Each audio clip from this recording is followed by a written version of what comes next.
The Hash It Out Show is brought to you by Barreto Home Solutions, Bayou Audio and Video,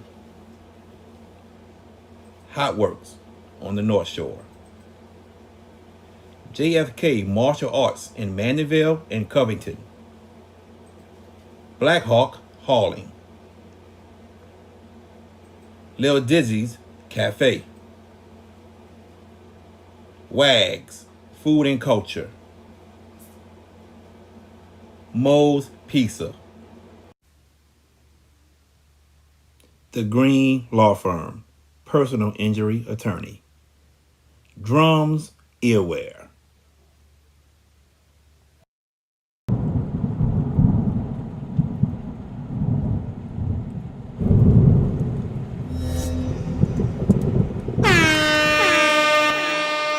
Hands up, hands up, hands up. If you winning and you don't give a fuck about a hater, tell them move. Clear my area, move. Clear my area, move. Clear my area, move. Clear my area. Cause I'm winning, I'm winning, I'm winning. I'm winning, I'm winning, I'm winning. I'm winning, I'm winning, I'm winning. I'm winning, I'm winning, I'm winning. Hands up, hands up, hands up. If you winning and you don't give a fuck about a hater, tell them move. Clear my area, move. Clear my area, move. Clear my area, move. Clear my area. Cause I'm winning, I'm winning, I'm winning. I'm winning, I'm winning, I'm winning. I'm winning, I'm winning, I'm winning. I'm winning, I'm winning, I'm winning. Welcome to the Hash It Out Show. I'm your host, JB, your sports guide. Thank y'all for tuning in with us tonight. We got a big show for you all.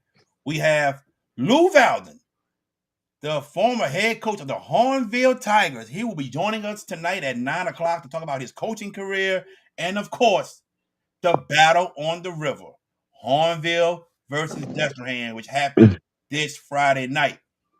I'm joined by my two co-hosts. You can catch this guy on CrescentCitySports.com, the one, the only, VK Jones. VK, what's going on?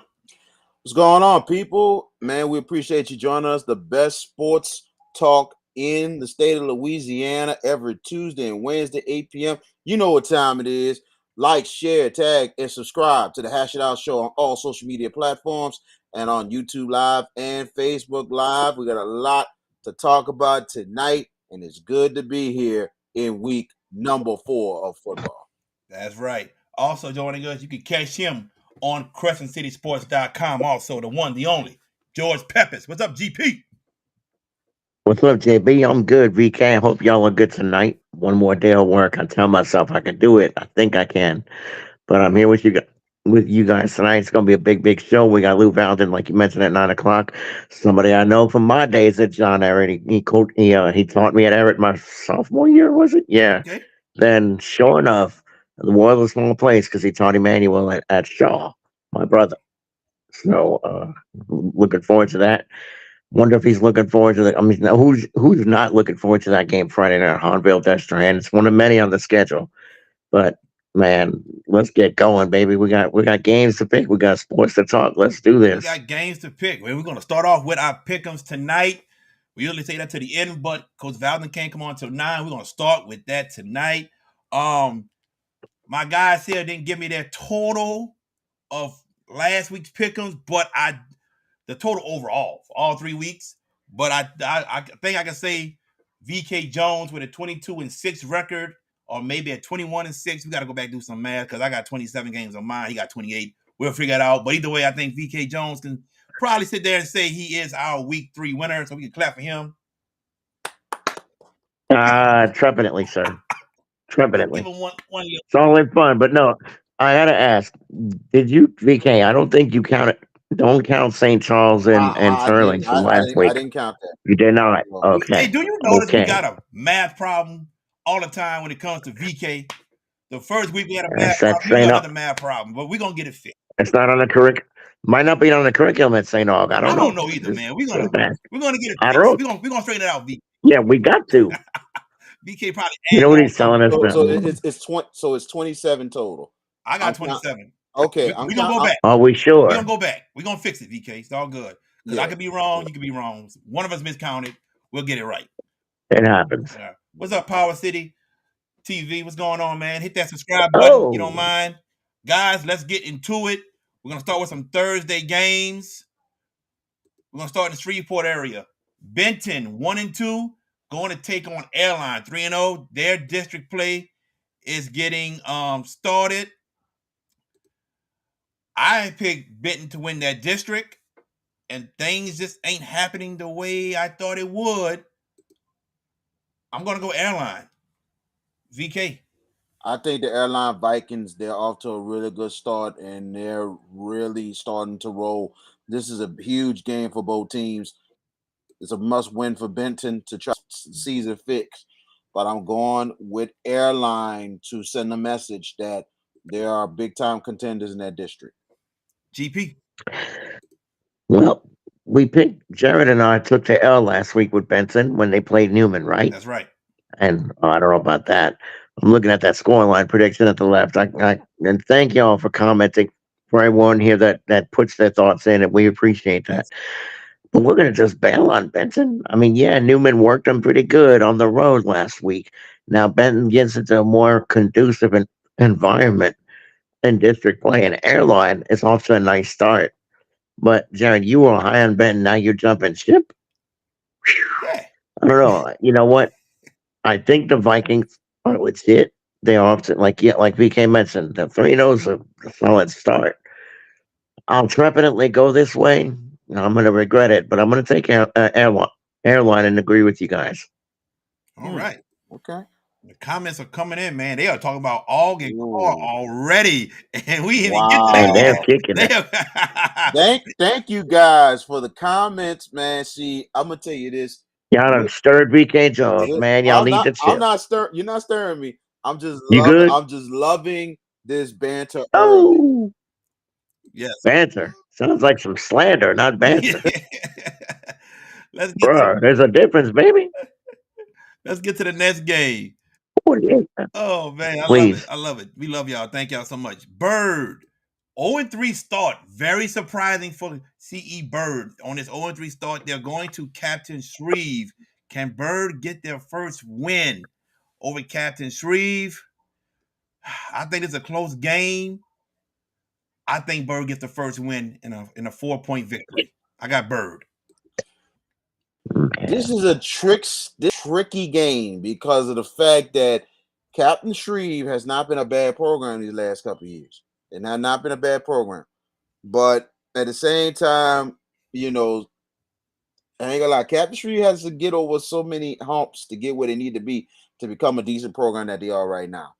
So, but it's gonna be a tough ball game for both teams. I'm gonna go with CE Bird to get their first one. I'm going to agree with you guys. Again, I thought both of y'all were going to fight and bite the bullet and go Captain Shreve. Man, I can't make up ground. Come on now. I got Bird. I think they get they get the maiden breaker last season. I don't know about that, Kenny. I think Bird pulls the upset. All right. We're going Bird. Now to the next one. Right here. Joe Yenny Stadium tomorrow night. Douglas versus Riverdale. Douglas off to a great 2-1 start. Riverdale got a win over Livingston. Livingston got a win on Douglas. Let's do the math. Riverdale. I think Riverdale by 10. Riverdale over Douglas. VK. I think this is one of the most underrated games of the week. This is two improving squads. And you look at how Riverdale's playing, they're playing much better this season. Douglas is looking for a bounce back. And I think this is going to be a big game for both teams. So this is a tough one to pick. I'm going to go with Douglas to pull off a close win. Where's Riverdale's improvement? I want to know. I mean, yet they beat Livingston in week 1, but they got destroyed by Hammond in week 2. And St. Martin's put it on them last week. Well, Barry did work last week. They get class relief this week with Douglas. Douglas is off to a positive start. You're right, VK. They are off to a positive start. And if the Rebels are, quote, improved, then they win this game. I'll buy the ideology that they've played the better opposition of the two, and they beat Livingston, who beat Douglas.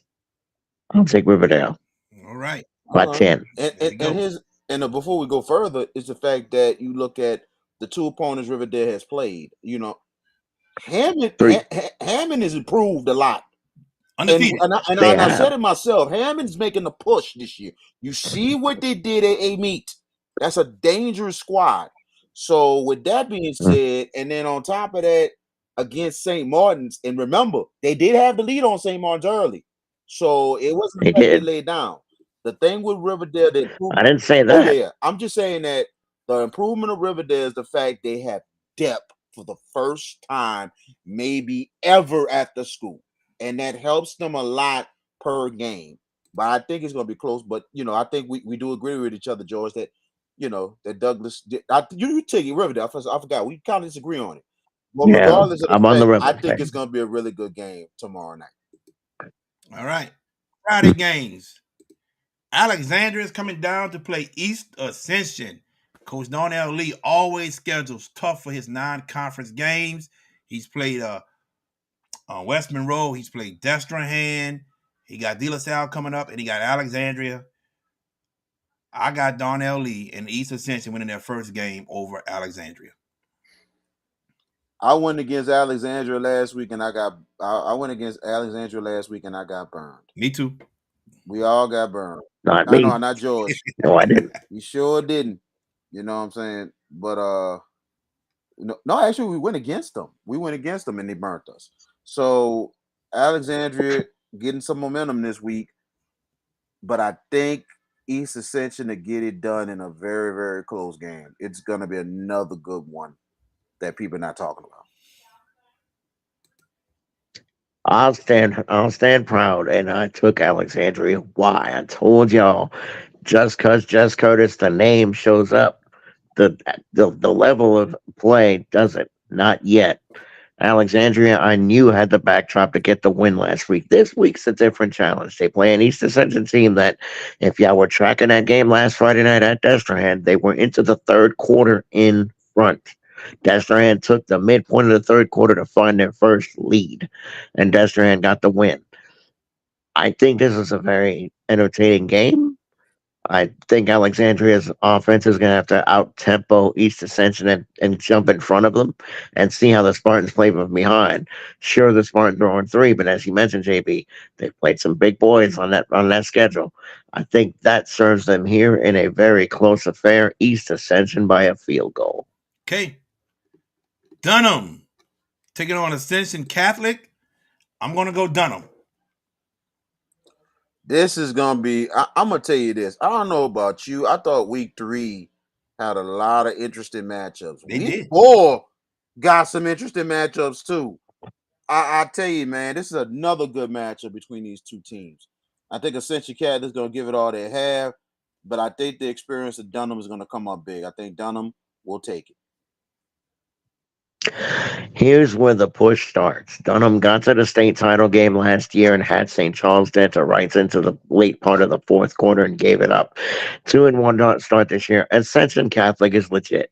That team is legit at 3-0. This is going to be a very good game. I'm going to the road side as well. I'm going to go Dunham by a touchdown. Kenny, are you telling me that the Dunham game's tomorrow night? It got moved because the schedule I got said Friday. Just let me know. It's all good. All right. So we all got Dunham.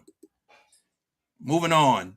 Franklinton taking a little ride to take on Denham Springs. Have Denham Springs found their groove a little bit after that week 1 loss to Mandeville? I'm going with Denham Springs over Franklinton. I know where VK going with this one, but I'm going Denham Springs over Franklinton by 7. I got Denham Springs. Go ahead, VK. Pick your Franklinton. Go ahead, bro. See, everybody thinking I'm gonna go Franklinton. All right, cool. Because Kenny says the game with Dunham and Ascension Catholic is tomorrow. All right, cool. Thank you, man. Yeah. All right, we stand corrected then. Because you see a lot of games are being moved to Thursday because of basically the social shortage of officials. Mm-hmm. But this is going to be another good ball game here. You know what I'm saying? Franklin has been in a lot of close games early, and 1-2 is not too bad. Denham Springs looked like 2 straight wins, and I tell you, look like they starting up. I think Mandeville lost as a wake up call. Yep. I love my good friend Nick Sata Formaggio, but they come up short. Denham Springs will get it done. And a shocker of the night. If he can't go in against Nick. My goodness, I was trying to make up a free game here, bro. You're not cooperating. I'm like this. I'm not stupid, man. I won last week. I'm trying to win again this Oh, week. nobody said that. No, we I just thought know. your loyalty My would loyalty. kind I of. still have a great Ain't loyalty nobody to calling guys, you. but Ain't nobody. Hey, Look, don't be. hey. Nobody's. Foolery last night. We did, but that was a different topic. We did. It's actually I did. But anyway, for this game, have the Yellow Jackets gotten it together? 2 wins after a shellacking on opening week against the Skippers, who have really done work. I'm gonna bank on that. I think Brett Beard has his team clicking. I think they'll get it done against Franklinton, and I'm gonna go in unanimous fashion with the Yellow Jackets. All right. This next game, this is a big one. Tough one. Mhm. Madison Prep at Parkview Baptist. Man, it's a toss up for Good me. one. I'll flip the coin. I'm going with my boy at running back. Why can I think of his name right now? It'll hit me later for Parkview Baptist. He'll have a big game. Parkview Baptist by 4 over Madison Prep. This is another tough one, and I ain't gonna lie. Parkview is trying to get back to the winning ways. I really, really like what they're doing at Parkview to get things going, but Madison Prep has played a really tough schedule, and for them to win 2 straight is huge. This is going to be a really good game. I'm going with Madison Prep by a touchdown. All right. In a game where I think defense features, and this is where the difference is for me. Parkview's passing game, as Kenny mentions, is not an asset. They don't throw it very well. Yes, defensively, I think this game's going to dominate. In that vein, I'm going to go with the road team here. I'm going to go Madison Prep. I think they've got more skins on the wall as far as big spots. As of late, Parkview has backslid out of the elite category. They're still in the good category, but I'm going to go Madison Prep. I think they're the class of schedule that they've played. I think they outdo Parkview. I think they win by 10. All right. Opelousas is going to Saint Amant. Saint Amant, 3-0. Big win over Kennedy last week. Does Saint Amant go to 4-0 with this win over Opelousas? Can they shut down the running attack of Deshaun Ford? If Saint Amant wins this game, it's time to get their coach on the show. For real. And I'm serious because this is eye-opening right now. I'm going Saint Amant with the victory over Opelousas. Wow. Saint Amant. Yes. Wow. You buying it now.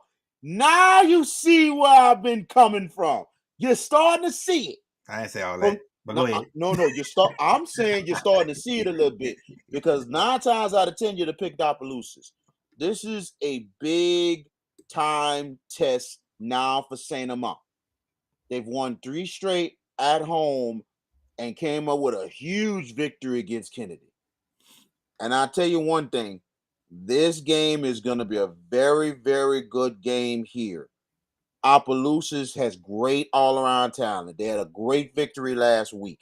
And now for Saint Amant, can they pass the test again? And it's their biggest one of the year. If they win this game, look out. Look out in the district because they're coming. And now the thing is, can they do it on the road? So that's going to be the big question for them. Close game. They're at home. Yeah, they're at home. I'm talking about when they finally hit the road. I got you. Okay, I got when you. they finally hit the road, that's going to be the big test. But I think this is a huge test for them because this is great all-around talent they're going against this time. This is an interesting matchup. I'm going with St. Amar by a field goal for them to go 4-0. This is the one team that we've absolutely slandered all year long, St. Amar. We have picked against them. I still will. I'm going to take Opelousas. I think St. Amar is much better. They beat a Kennedy team that, quite honestly, was completely discombobulated last week. They didn't have any cohesiveness as they did the week before. Defensively, they weren't as sharp as they were the week before. St. Amar is very improved. I am not one of these that's going to tell you they're not. They're 3-0 for a reason. They've beaten some good teams. I just feel like Opelousas is going to go in there and score a win on that surface Friday night. Okay. I guess I know you're probably going to. Now I know George, without shadow of a doubt, if St. Amar goes 4-0, I know where you're going with that. I know where you're going with it if they go 4-0. Mm-hmm. Yeah. So I get where you're coming from. So trust me. Understood. Yes. All right. Let's come back to New Orleans, y'all. Rummel coming off of that devastating loss to Archbishop Shaw. Oh wow. Happy man. Yeah, theatrics he's showing here with this description. They lost, man, 42-28. What did I do? I mean, They're devastated. They lost the megaphone. I'm not saying nothing wrong, am I? No, we're not saying that. We saying, just think of that point. I think your point of emphasis is on point here with how you're describing it. Your sarcasm, baby, You know, it's telling. all right, ain't sarcasm, baby. I can tell you that. But this, go JB, go ahead, dude, because I'm waiting on this game. Does Rummel put that loss behind them, and can he bounce back and look forward to this Holy Cross team who had a tough matchup with Chalmette? Holy Cross by 4 over Rummel. Over Rummel. I think the passing game comes through. I think Holy Cross interior lineman's a little bit too small, so I think Cole Canatello going to be some short passes across Johnson and Kobe Young. I got Holy Cross by 4. It should be an interesting ball game in itself because Rummel need to get some bounce back after last week and everything. I think Coach Monaco will have them boys ready to go, but I think Coach Watney is putting something different at Holy Cross. I think he's putting in something different in there, and more of a hunger, and more of a change in culture, and more of a finish mentality than anything else. Not the way you start, but how you finish in playing 4 quarters of football. I expect this game to be close. I'm going with Holy Cross by a field goal for them to go to 4-0. In a game where two teams are coming off of rivalry games last week, Rubble losing to mega opponents Shaw and Holy Cross, and a very tough win at Chalmette. That was a gritty ball game. We knew that game would be close. Holy Cross got the win late down there at Chalmette at Bobby Nutt's tough place to win. I wonder where where Rummel's heads are. I mean, they were talking a lot of jack going into last week, a lot, abnormally a lot, in a megaphone game that they had won 13 straight. Didn't get it done. When you get humbled, how long does it take to get your head right? Nick Monica is too good a coach. Scott Watney's done a great work. I have had an issue trying to pick this game because I don't know which way to go even now as I speak. And if I had a coin, which I do, I mean, I'll flip it and go. I mean, look, Holy Cross receivers are legit. Shaw beat them with the power game last week. Jesper Parker got it done. Mason went for over 200. Mason Wilson. God, dog. Man, I don't know if I should do it. Oh boy, y'all both are taking Holy Cross, correct? That's right. I'm gonna join the. I'm gonna take Holy Cross by a field goal. Okay. Bell Chase going to Salmon. Jace Voisin versus Jacoby Jefferson. 2 running backs. They're both going to steal the show. I don't think each defense can stop each running back. Who gets the last say? Salmon by 3. Whew, man, this has been some tough pickings tonight, man. Very, very tough. These are some really good games we're looking at this weekend. Bruh, Volson and Jefferson. That's a hell of a matchup, bruh. And it could be a shootout in this one. So, and I think Bell Chase has pretty much the better running game, just a tad bit, slightly over Salmon. But at the same time, I think this is going to be a very close game. Oh man, this is tough. I would like to see Bell Chase to try to get it done to get some momentum going in next week against Franklinton at home because they've been having a tough start to the season. I'm gonna go with the Salmon Spartans to bounce back after a not good performance last week against Bogalusa. Both defenses are not very good, at least to this juncture. Both teams have great running games. It's the team that out executes the other. Which team? And look, I'm surprised Jared VK ain't set a total yet. He was setting a lot of totals last week, but we didn't. We haven't heard one yet.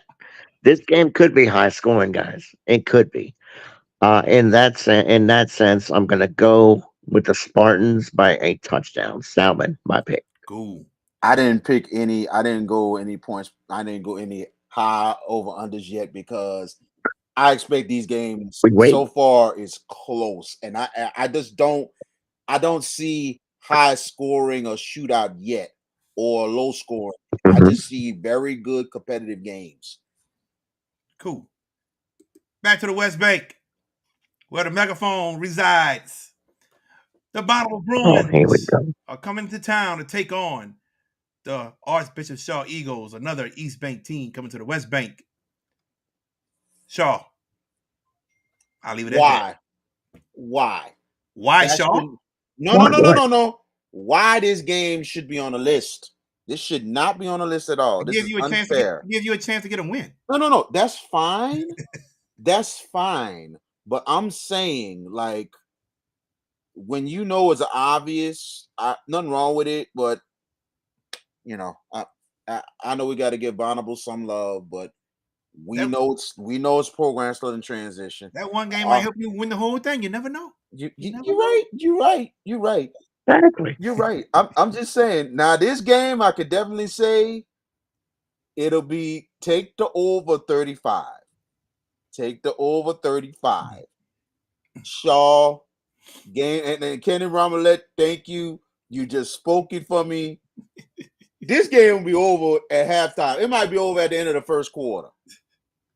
Just saying, man. I got number love for Micah Higgins, the athletic director of Bonneville. They're trying to put a product on the field. They had a big win against East Jeff. They're trying, but they are. I don't. This is gonna be just too much for them this week. Shaw Eagles. We can't put in a bad mouth on Shaw, man. I mean, you talk about they're gonna blow out Bonneville and this. And look, I get the analogy. He's right, but the one thing that nobody's accounting for, Shaw feels absolutely incredible after last week. Big win. It's a Bonneville team that's not very good coming to the West Bank. Does Shaw have the maturity to understand? Look, Rummel was one game. Got to focus on the rest of the season. Right. Oh, DJ taking a shot at you, VK. Look at this. No, not a VK. It's him and Papa City. Okay. They still on the call saying all things. Yeah, it's good though. It's good. They still kicking. Yeah, but look, there's no doubt I'm picking Shaw. I think it's going to be a little bit ugly early, but I think Shaw clicks on and unloads Jasper Parker, and there's where Shaw checks out. Shaw by 3 touchdowns, but it'll be in the second half where they pull away. Okay. The Hash It Out Show game of the week will be the John Kennedy Cougars taking on the Carver Rams. We are not going to pick this game, but we're giving Carver a lot of love. A lot of stuff is happening on with Carver with the firing of their coaches, or of their head coach, I should say. A lot of people not happy about that. So we're giving Carver a lot of love this week by calling their game against Kennedy. Hopefully we have a great ball game. And, Coach Elfade's been showing us a lot of love. We're grateful for the love he's shown us. But this is to get this black cloud over Carver, get away from Carver, and put the spotlight on Carver. VK. I definitely agree. I'm not even saying the keys to the game. It's basically, I'm saying, an amnesty kind of thing that we're doing. At first this was going to be a big game until we heard about what happened with Carver in itself. But at the same time, and the thing about this game is the fact that Leonard's Alfage is going against his alma mater, and he's 0-2 against his alma mater, trying to get his first win. No, he won last year. They did? Yes, he won last year. Well, it's 2-1 against his alma mater. Right. So, but regardless of the fact, I tell you one thing, it's gonna be interesting to see Friday night. I just hope Carver comes to play and makes things a ball game early at least. You know what I'm saying? But regardless, I hope it's a good ball game Friday, but a good performance by both teams more than anything else. And we're just trying to shed at least a positive light to George Washington Carver on Friday. And also I will be writing a recap of that game as well on Crest City Sports. So it's the fact that it's about giving the Carver Ram Nation their flowers when they really, really need it. And they really need it right now. GP, quickly. Well, when we picked this game before the start of the season, we thought on the premise that both schools were going to be solid. A lot of bad things have happened at Carver. We're going to stick with it because it's a New Orleans game. It's a New Orleans rivalry. Lanier St. Page versus an alma mater again. I think the key is where Carver is mentally, where they're going to be coming in. It's a New Orleans rival. I think it's going to be a spirited battle. But Carver's going to have some positivity early in the game to have a shot to win it. Kennedy, they're angry because of the performance they threw down at St. Amant last week. And was not very pretty. So I think which team gets the faster start is a very big key. And VK Jones has 2 games to call. This is one Friday night. He is going to be on the play-by-play for the Hash It Out Show game of the week. And he's also going to be calling a game we're going to pick here in a little while, St. Aug Carr. But that's a key. All right. Covington going to Ponchatoula. After that big win against John Everett, Covington has dropped 2 straight. One to Franklinton and one to Dutchtown. Very shocking. I think Covington bounces back this week with a win over Ponchatoula. VK. I can agree on that one. I think those are 2 really tough losses for Covington more than anything else. Coach Greg Salter really, and he said the one thing, the thing he did say after the John Everett game is like, we need to learn how to play 4 quarters of football. GP. And this is the thing, and this is the game that they're going to have to do it. And this is the first game in the district as well. Yep. So they got to set the tone. I'm going with Covington to pull away in the 4th quarter to win. Covington is a team that needs to take care of the football. They didn't do that against Eric late, I'm sorry, and allowed Eric to kind of sort of get back at it. Ponchatoula's a nice start, 2-1. I'm going to go with the road team as well. I think their power game gets reestablished here. I think Greg Salter and company get back in the win column. They win. Okay, cool deal. De La Salle heading to LaPlace to take on St. Charles Catholic. De La Salle 1-2, trying to get back into the win column, but it won't happen this week. St. Charles Catholic with the win over De La Salle.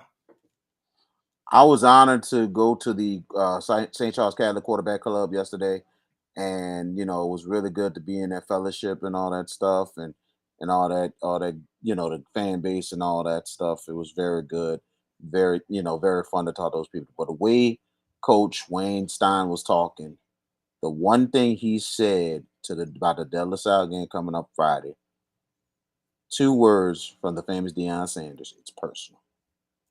They remember last season that they fell to De La Salle in mostly it was a close game, but then De La Salle pulled away and won that game. So they felt like now it's turning, but he knows one thing for sure. the De La Salle is going to be bringing it. And De La Salle is going to be, very disciplined, tough team. And they say maybe one of the most physical teams we're going to face all year. So it should be a close game. I got St. Charles Catholic getting the win by a touchdown. GP. This is the best team in the state of Louisiana, right? St. Charles Catholic. I'm being messy. All right. De La Salle has the stopper that everybody wants, and right, that's why De La Salle won it last year. PJ Martin did big work in that game against that St. Charles defense and ran roughshod. De La Salle doesn't have that kind of talent base offensively. Defensively, they've had some issues outside of Kedrick. Kedrick has been that dude for them. I was talking to my friend today, and he asked me, he basically pumped my head back, basically like, "What's it going to take for y'all to beat St. Charles?" I said, "Well, y'all better y'all better get y'all mental game right because it doesn't look like a very confident team going up to St. Charles this week." In that premise, yeah, VK that was great last night that you spoke at the St. Charles Club. I'm glad you had that opportunity. I think the Comets get it done. Uh, don't think they'll score 48 points like they did against Turlings last week. It's a different matchup, but the Comets win by 10. All right. We stay in the river parishes. The battle on the river. We have Coach Lou Valdin joining us later on, former Hahnville head coach. But it's Destrehan, your defending state champions of Division One non-select, taking on their biggest rivals, the Hahnville Tigers. And Hahnville has not won since 2017. They've lost 5 straight. And this usually does not happen in this rivalry. You might win 2 straight, and that's about it. You're going to lose the next one. For Destrehan to have won 5 straight, they got a stranglehold on Hahnville right now. Can Hahnville get out the stranglehold and break this streak? No. Destrehan Wildcats will get the win over the Hahnville Tigers. I think it'll be Destrehan as well, but here's the thing I'm gonna say about this. I'm hoping I'm wrong on what I'm about to say. I'm hoping I'm wrong. But Hahnville should have some kind of momentum after that win last week. And for them to come out and play possibly the best game of the season. This is gonna be almost like Colorado State Saturday night. Throw the records out. They about to bring the lumber, and they're gonna bring it. You have to think about Destrehan about this. They're 3-0, but they had to grind it out. It wasn't no easy peasy 3-0. Destrehan is really good.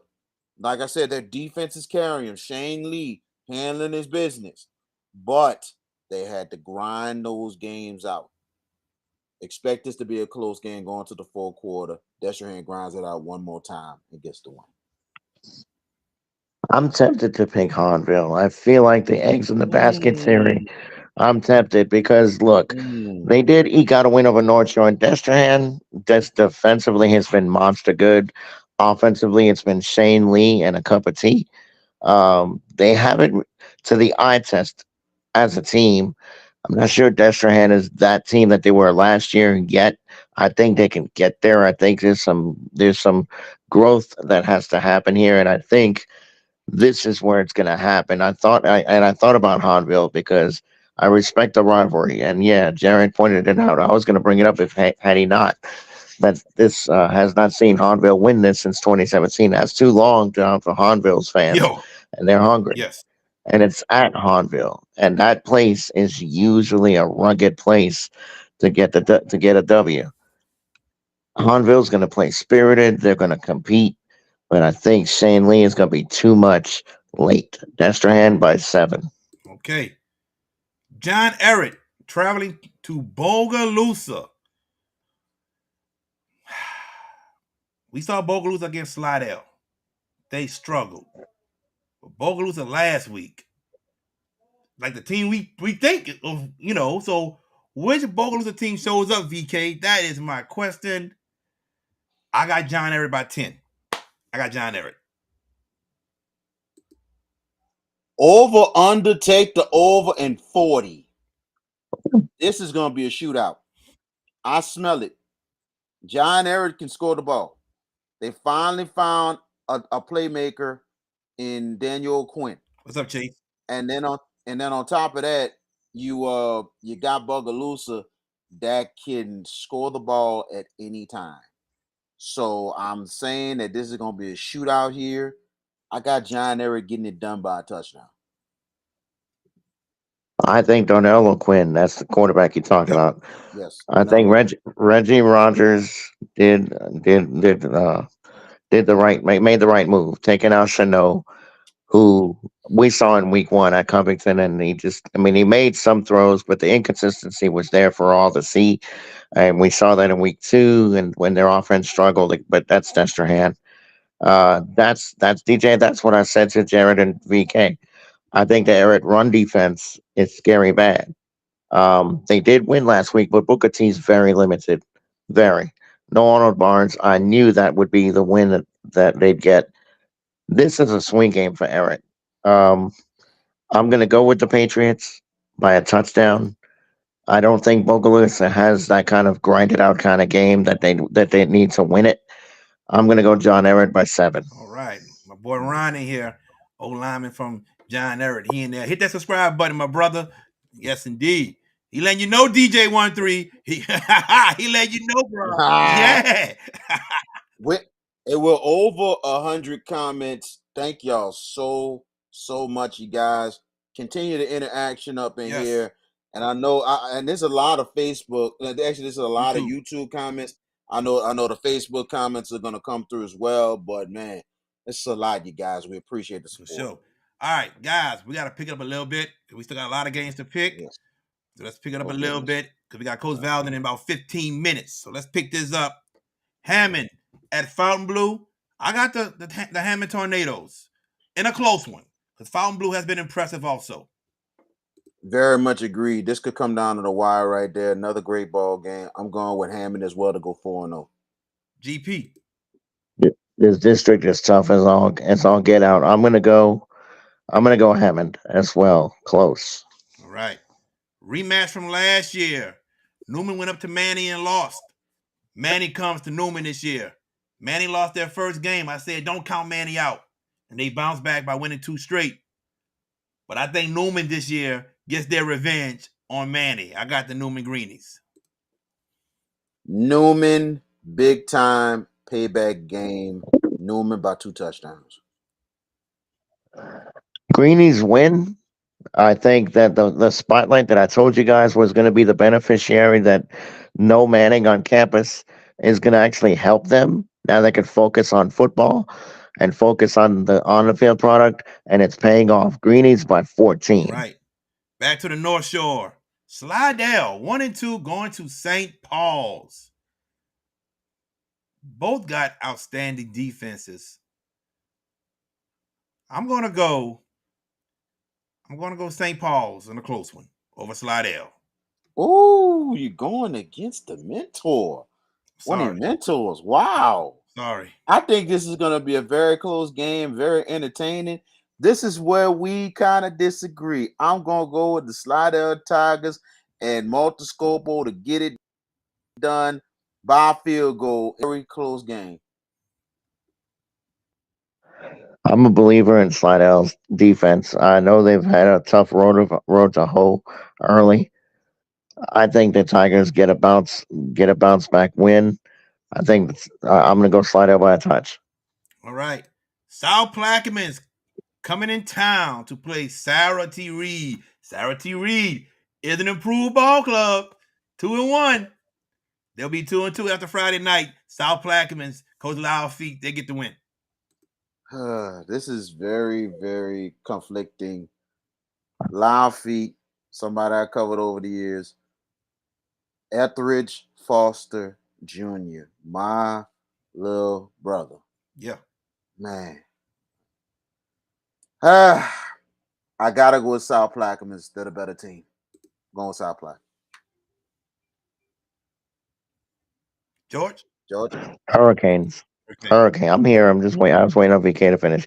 Hurricanes, no doubt. I think Hurricanes by 2 scores. All right. We're going up north to Ruston.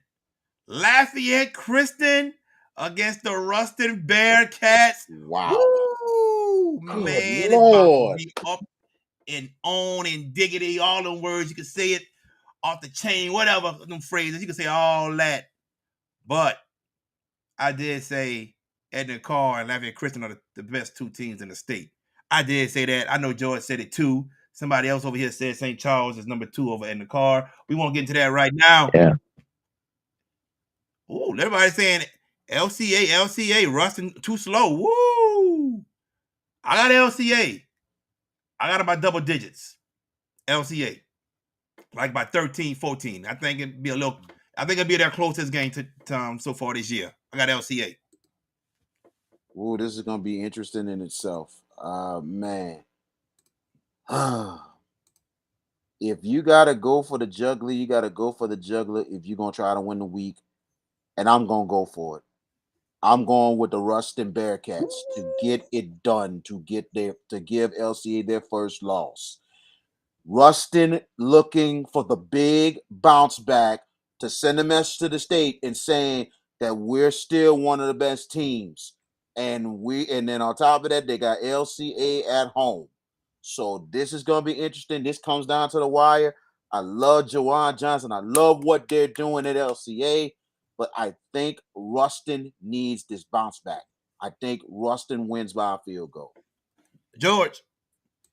I don't know. Jawan Johnson is a man child, but he's going to face a very physical football team. But LCA's got size, so they can match that. In that context, I'm gonna take the team that's got the special player that's gonna make the plays needed. Lafayette Christian by 7. It's my pick. There we go. We're going to move to Catholic of Baton Rouge going to play St. Thomas More. I got St. Thomas More going 4-0, and it's kind of going to be crazy to see Catholic Baton Rouge at 1-3. I got STM. STM big against Catholic of Baton Rouge. I called it last week. University over that one. I know University had a big break and got the field goal to win, but I'm going with STM big. St. Thomas More continues the early roll. Catholic of Baton Rouge is still searching for confidence and identity. I'm going to take the Cougars at home. STM by 10. All right. Landry going to Lafayette to play Northside. I got Northside by 13 over Landry. A little close for Landry, but I got Northside. I agree with you. I agree. I agree with that. I go with that same 13. Northside by 13 over Landry. Landry can't score. Northside's got 2 wins. Give me Northside by 21. All right. Lafayette area is calling this their game of the week in the area. Notre Dame going to Turlings Catholic. Turlings have won the last 2, make it 3. I got Turlings bouncing back after the loss to St. Charles Catholic. I agree, but I think this game is going to be closer than the experts think. I got Turlings by a touchdown over Notre Dame. Louis Cook is going to have them boys ready. They're not going to lay down. It's going to be close. I got Turlings by a touchdown. Here's where I make up ground. I'm taking Notre Dame. I think Turlings is smarting after that beatdown at the hands of St. Charles. I think their defense is a haggard group. They got rung for 48 points against the St. Charles offense that doesn't score that much. Pios 21, TC 17. Pios with the win. Look at George taking that risk. I like that, brother. Right. I like that. Yeah. We go to New Iberia, St. Martinville. I'm kind of shocked they're 1-2 with the talent they have on their team. I am shocked. And now they got to go to Westgate. And Westgate just been doing their thing. They done it to Evangel. They done it to New Iberia Senior High. They did it to whoever else they played. Westgate is rolling. They're on a revenge tour after what happened last year by losing in the semis to Destrehan. I got Westgate going 4-0. Westgate. St. Martinville, always very talented. They're going to be ready to play, but I think Westgate's going to settle down and handle their business. Westgate big.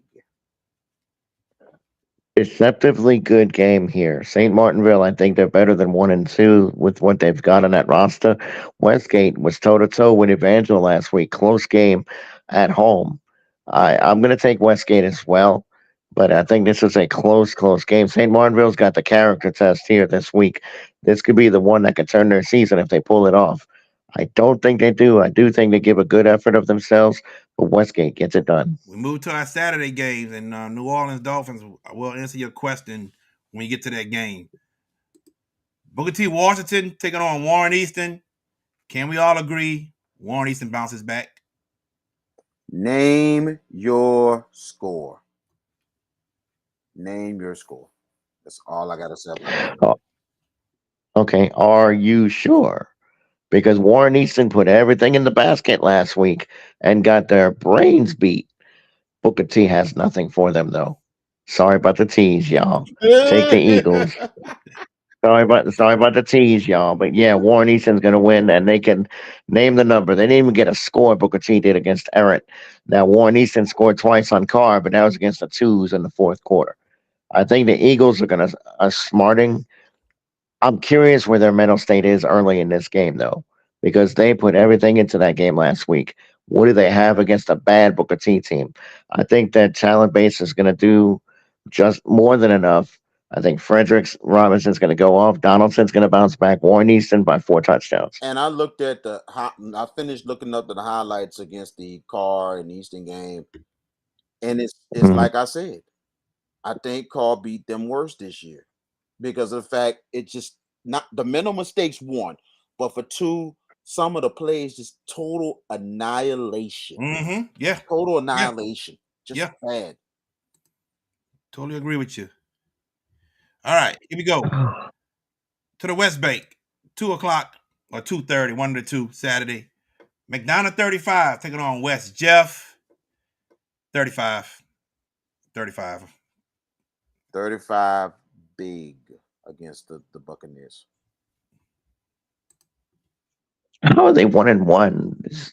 They didn't play 3 games, Mac 35. They had a bye. They had an open week. Oh, that's right. Yeah, last week them and Luncher had a bye. West Jeff stinks.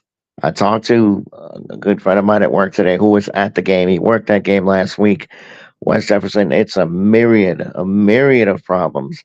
Mac 35 is going to come to Haas and lay the smackdown. Mac 35, they'll score 50. Wow. All right. Man. This game here is also at West Jeff, 7:00 at night. And I think it's going to be a good, tight ball game. Sophie B. Wright taking on Higgins. Can Cliff Harris get a 500 record as the head coach of Higgins? That will tell you right there, there's improvement at Higgins. Higgins having that win early is improvement. If he can get to 2-2, take your hat off to Cliff Harris for what he's doing at Higgins right now. That's a big statement in his first 4 games. I'm going with the Higgins Hurricanes in a close one over Sophie B. Wright. It's going to be a good ball game. I'm telling you, I think this will be a tight, contested ball game. Both teams, Sophie B. Wright, very talented. They have some experience and everything. They played a tough schedule themselves. Higgins has played a tough schedule. It should be a very good game Saturday night at House Memphis. But I'm going to go with Clifford Harris as well. I think this might be one of the biggest turnarounds we're going to see this season. Higgins wins as they go to 2-2.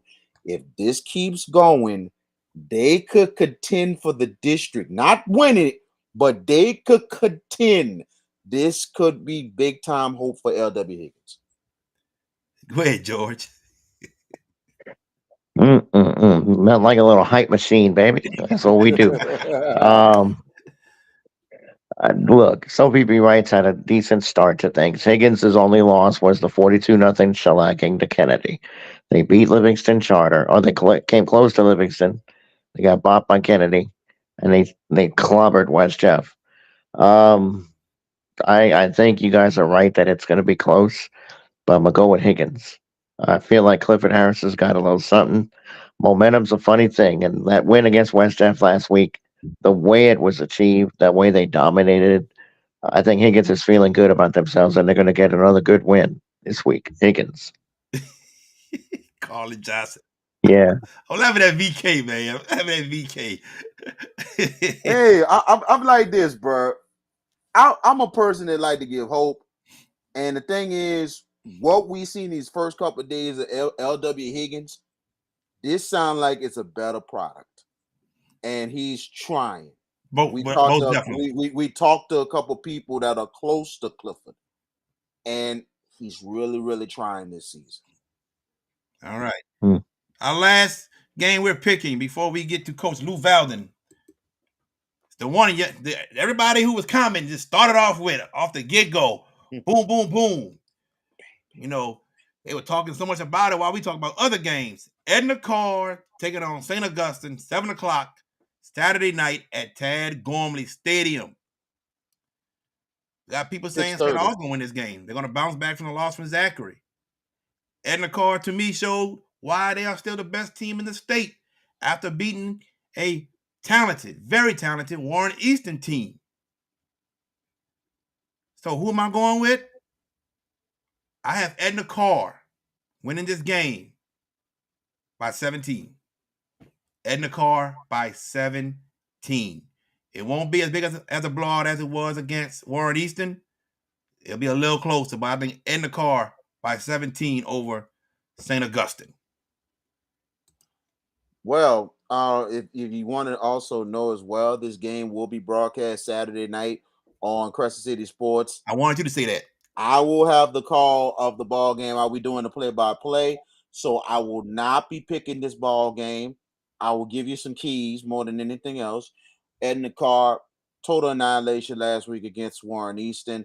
I mean, John Johnson has been unreal. Teron Francis, and also all these other receivers, these weapons that Carr has. This might be one of their deepest cores of weaponry since I believe it was the 2012 season, Alden Clark senior year, and also with Racing McMath and company. This is kind of equals to that team. That's how good Carr is. And defensively, I'll tell you one thing: Richard Anderson is amazing, unbelievable on the D line. Yes, and also Arsenio Bolds in the secondary, and also a whole bunch of great defensive players. Carl around is really good. St. Augustine, they're pretty good themselves, but they failed a critical test last week against Zachary. And this is a big time must win for the Purple Knights. So I cannot pick it, but those are my keys to the game. If St. Aug can cut down the turnovers and execute very well, they could have a chance to win. But Edna Carr, they're showing that they're one teams to beat in the Academy League. George? You know, there's a lot of things you could say about this matchup, and the storyline for me that sticks out. Can Edna Carr play any better than they did last week? The answer is an emphatic no. That was the quintessential perfect game last week. Everything that went right absolutely went right. For St. Aug, everything that could go wrong did go wrong. 4 trips to the red zone at Zachary and did not get a point. I think this defense has too much pride. They played good enough to win. Offensively is where the St. Aug is going to have to get some early confidence, and Dawson Simmons is going to have to set this thing off early. If he does, I think St. Aug has an absolute chance to win this game. Carr, I mean, they blasted Easton. I said that already. My bad. I'm sorry, Bryce Brown. I didn't mean to doubt you. You know, I just, whoops. That was a slip.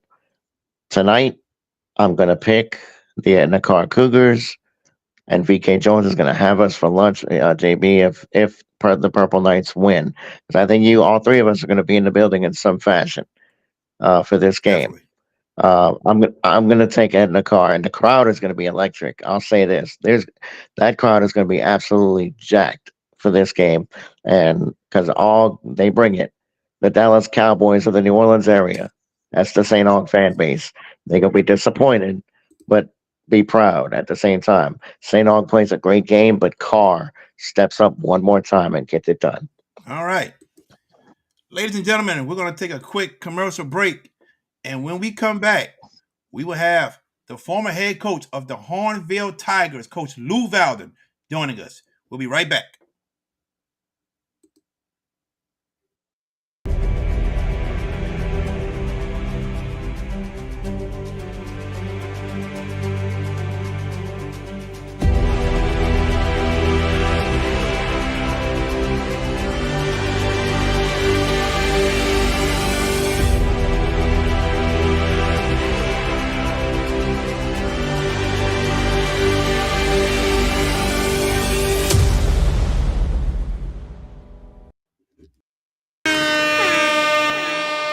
Hands up, hands up. If you winning and you don't give a fuck about a hater, tell them move. Move, move, move. Cause I'm winning, I'm winning, I'm winning. I'm winning, I'm winning, I'm winning. I'm winning, I'm winning, I'm winning. I'm winning, I'm winning, I'm winning. Hands up, hands up. If you winning and you don't give a fuck about a hater, tell them move. Move, move, move. Cause I'm winning, I'm winning, I'm winning. I'm winning, I'm winning, I'm winning. I'm winning, I'm winning, I'm winning. I'm winning, I'm winning, I'm winning. Welcome back to the Hash It Out Show. Our game of the week, the Hash It Out Show game of the week, is the John F. Kennedy Cougars taking on the Carver Collegiate Rams. The game will be called by VK Jones and George Peppers. You can catch it on www.tsbnsports.com. Pre-game at 6:20, with the game following at 7 o'clock. Now, our special guest for today, he is the head coach, the former head coach of the Hahnville Tigers, leading them to a state championship victory in 2003. We have Coach Lou Valdin. Coach, thank you for joining us. And how are you doing today? Doing awesome. How are you guys doing? Doing great. Great. Good. We appreciate you being here. Coach, what was it or why did you want to become a coach? I just love football. You get in coaching, the guys that last in this a long time, you get in coaching because you love the game. You stay in coaching because you love the people. And it was just what keeps you in the game is, how you feel about the kids, how you feel about your fellow coaches, the camaraderie in the coaching community, and then the fact that I was very, very fortunate that two great coaches took me under their wing.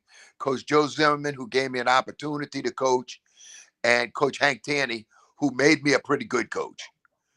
And then I had the opportunity to work for Danny Abramowitz, who taught me a lot about people, how to treat people. And I had unbelievable assistant coaches. And so I was very blessed. I had great players. I had great coaches. I get a whole lot more credit than I deserve for the success we had. I had great principals that supported us. So I was very lucky. You speak of Coach Hank when you was his assistant, but what was it like playing against him when he was coaching at West Jeff? Well, I was fortunate. I got him more than he got me, but that offense was just a pain to prepare for. You only saw it once a year. It was really the only time where guys came off the ball and hit you in the mouth. They didn't zone block or any of that kind of stuff. And the thing that scared us the most was in that offense, we could stop the option. But then Hank was patient enough to just keep running it and then just drop the bomb on you with play action pass. That was the thing that scared us. Your safeties have to be perfect because they got to be run support because they're the alley guys. They got the quarterback or the pitch man on the option, but they got to be very, very patient because of play action pass. What was it about the Hahnville job opening that intrigued you so much that you want to be their head coach? Well, I was at East St. John and I loved it. I was there 3 years, had a great deal, but it was the AD stuff. It kept me away from my kids and everything else. And so I went to Hahnville the first year just to be an assistant. And Scott Hildebrand left me. He left me the keys to the Cadillac. And so the principal offered me the job. I took it. And I was very fortunate that they allowed me to bring in the guys I needed to bring in to be successful. And, we had a role. We had the Landry boys. And later on, we had, Darius Reynard, Rashad Roussel, and that bunch. 2003, Hahnville wins the state championship. take us back and talk about that season and beating Evangel to win the state championship. Well, we thought we were a year away. In 2002, we didn't have a big senior class. We basically had LaRon Landry and on defense. So we played about 8 sophomores. So the next year we were a junior team. Now we had 2 senior running backs and we had some good real big senior offensive line. But we had a first-time junior quarterback in Bryant Lee. And everything fell into place. We said, man, we're 1 lineman short from being real good on offense. And then all of a sudden, the first day of camp, some kid transfers from Fontainebleau that can play. And it was just a perfect storm. We had, and we didn't beat ourselves.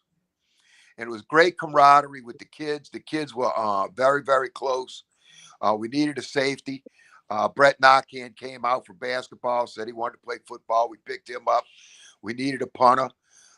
We picked up a kid from baseball that came out and punted.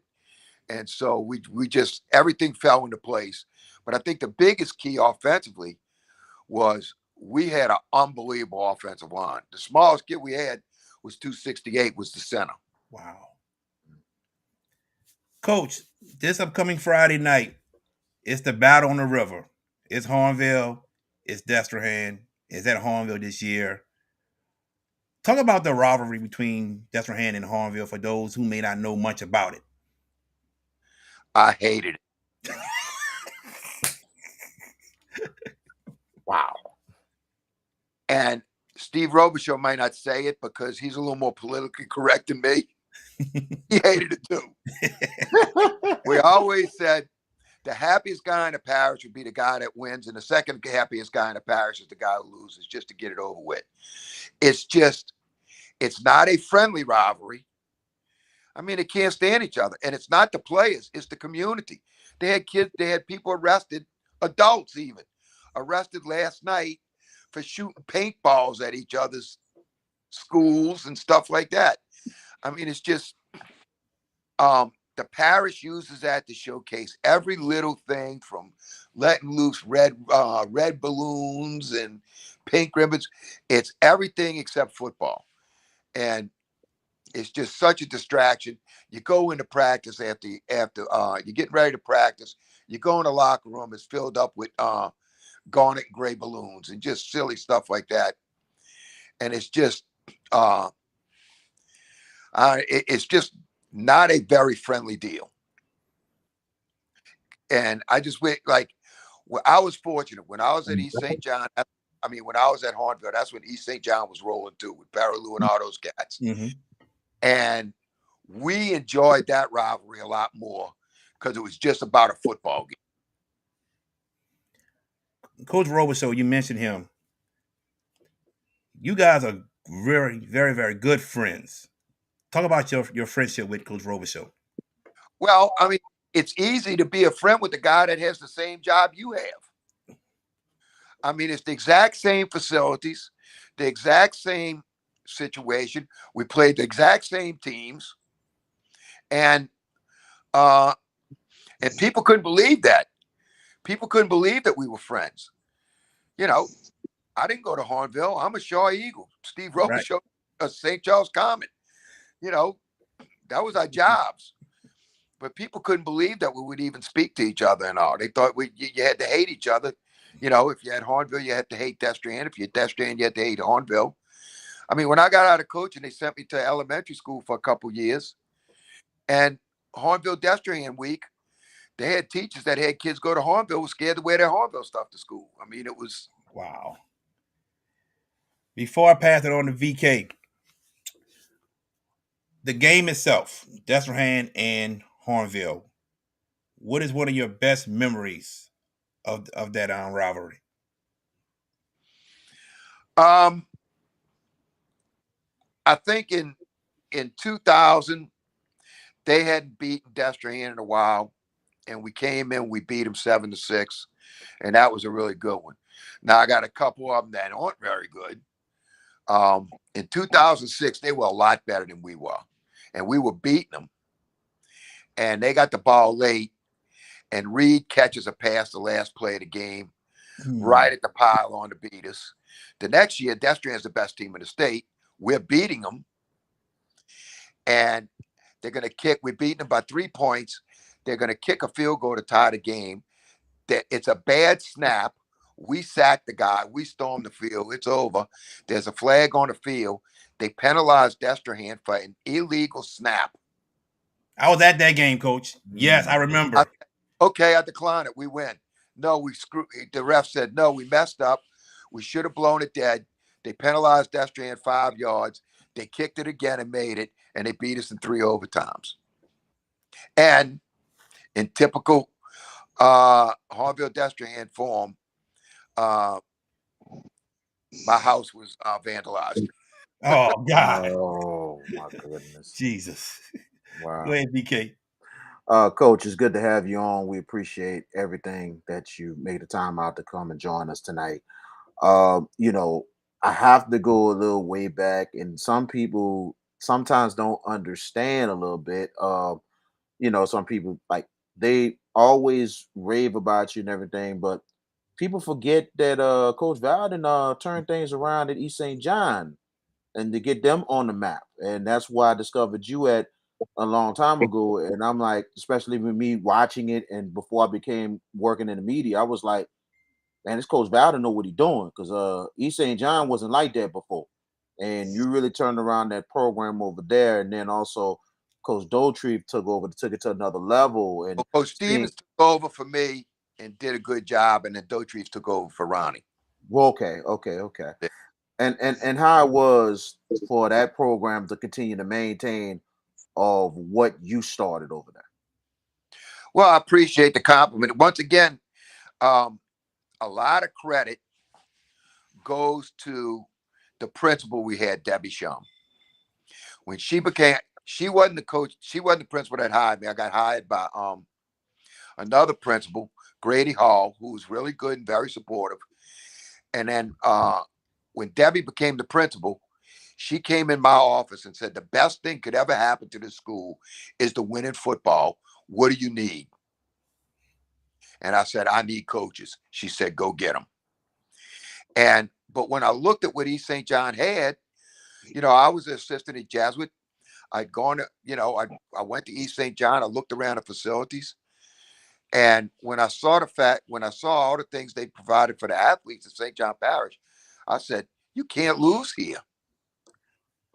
You know, I even told him, I said, look, if I don't win in 3, you don't have to get rid of me.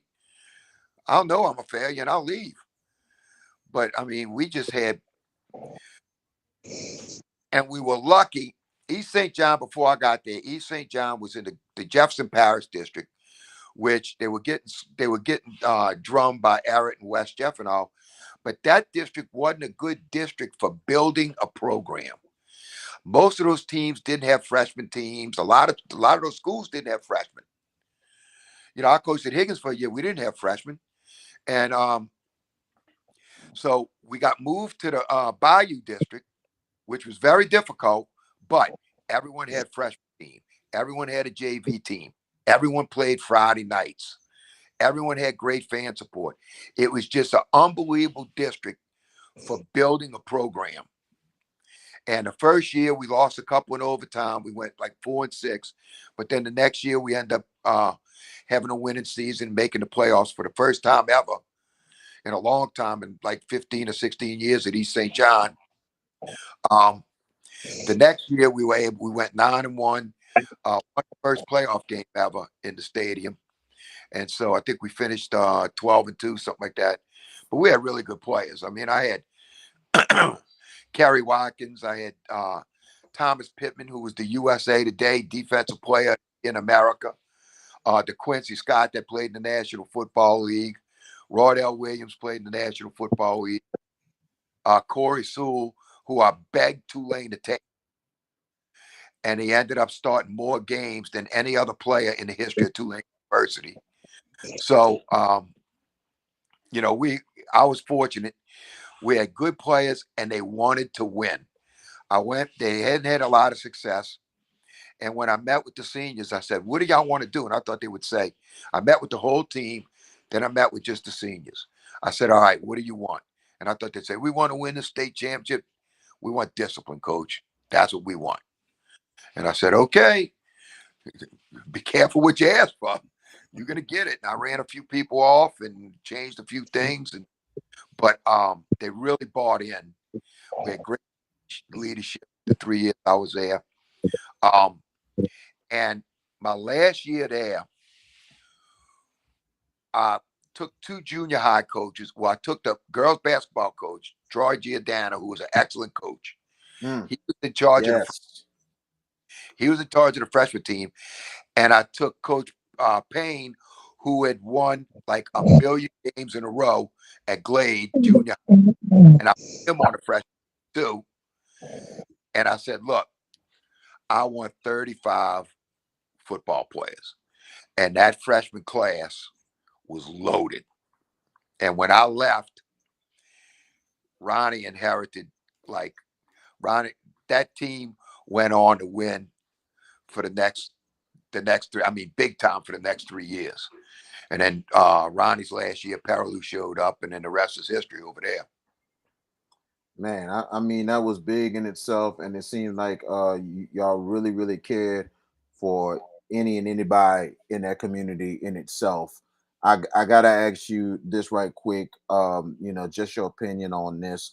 I remember years later when Coach Dotrieve was coaching, and he really tried to turn around a program. And I remember he spoke at a luncheon, and I think it was kind of controversial, but it was almost like, to me, kind of a cry for help more than anything else, because he was more concerned about, I think at the time it was one of his top, I think it was Dacale Williams, who was the receiver at the time for East St. John, and it seemed like some people took it, I think the St. John's Parish took it another way, but to me, I think it was more of a cry for help. What's your opinion about that? Because I think that was really, really insensitive of what St. John Parish did to him.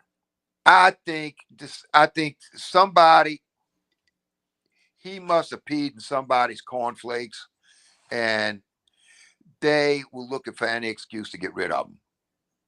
And when he made that speech, they they used that. He probably got some of the school board members mad or something like that. I'm good friends with Doe. He don't have a filter, so He does it. And he's not real diplomatic. So I could see where, he kind of ruffled some feathers in the school board and all that kind of stuff. And but you talk about DeQuell Williams. That's the best high school football player I've ever seen. I mean, I had men on the field, and he was a man playing with boys when he was out there with us. He was unbelievable. And I remember when I came to Shaw, the offensive coordinator was a GA at Tulane. And he said, we saw this film of this East St. John kid. And he said, Bob Toledo said, that's the best high school player he's ever seen. I said, oh, you saw the Destrehan film? He said, that's it. I said, yep. I mean, he was just incredible in that game. But, and I argued with Dotrieve about that. Dotrieve said Paraloo was the best. I said, I don't know. I thought DeQuell Williams was the best. Yeah, I think Paraloo didn't. Man, I think DeQuell is amazing in itself, and I wish him the best and everything. And you mentioned Coach Troy Giordano. I mean, amazing what he done over the years. He's a legend in St. John Parish. I met him one time before, and I seen his teams play. Amazing what he did. And on top of that, talk with him, a great all-around guy. And I was really sad to find out that he passed away. I begged him to take the girls' job because he was a boys basketball coach. Then he had the boys freshman team, and we were struggling in basketball, but he was like 25-2 with the freshman team. And I said, look, take the girls' job. Man, I don't want to be known as a girls' coach. I said, basketball is basketball. If you win and you want a boys' job down the line, you're going to get it. And he took it, and he fell in love with the girls. I mean, as far as they really took to him and his coaching and everything else. And nobody did more for no one. I don't remember any coach doing more for players than Troy did for the girls on that team. You know, it's not like football. Colleges don't go see high school games. If you know, colleges go recruit, the McDonald's teams and all that kind of stuff. They don't go to watch high school games. But Troy went out his way. He would go and he would call college coaches, get them in to visit. And stuff like that. And he had a lot of girls signed. He never had they were all good citizens. He never had any kind of problems with the girls on the team. He had great discipline. It was funny. They'd pack the house for the girls' game, and then half the people would leave for the boys' game. I remember that. But Troy was an excellent coach. Very much attention to detail. Absolutely. Let's go now to where you took over at Hahnville.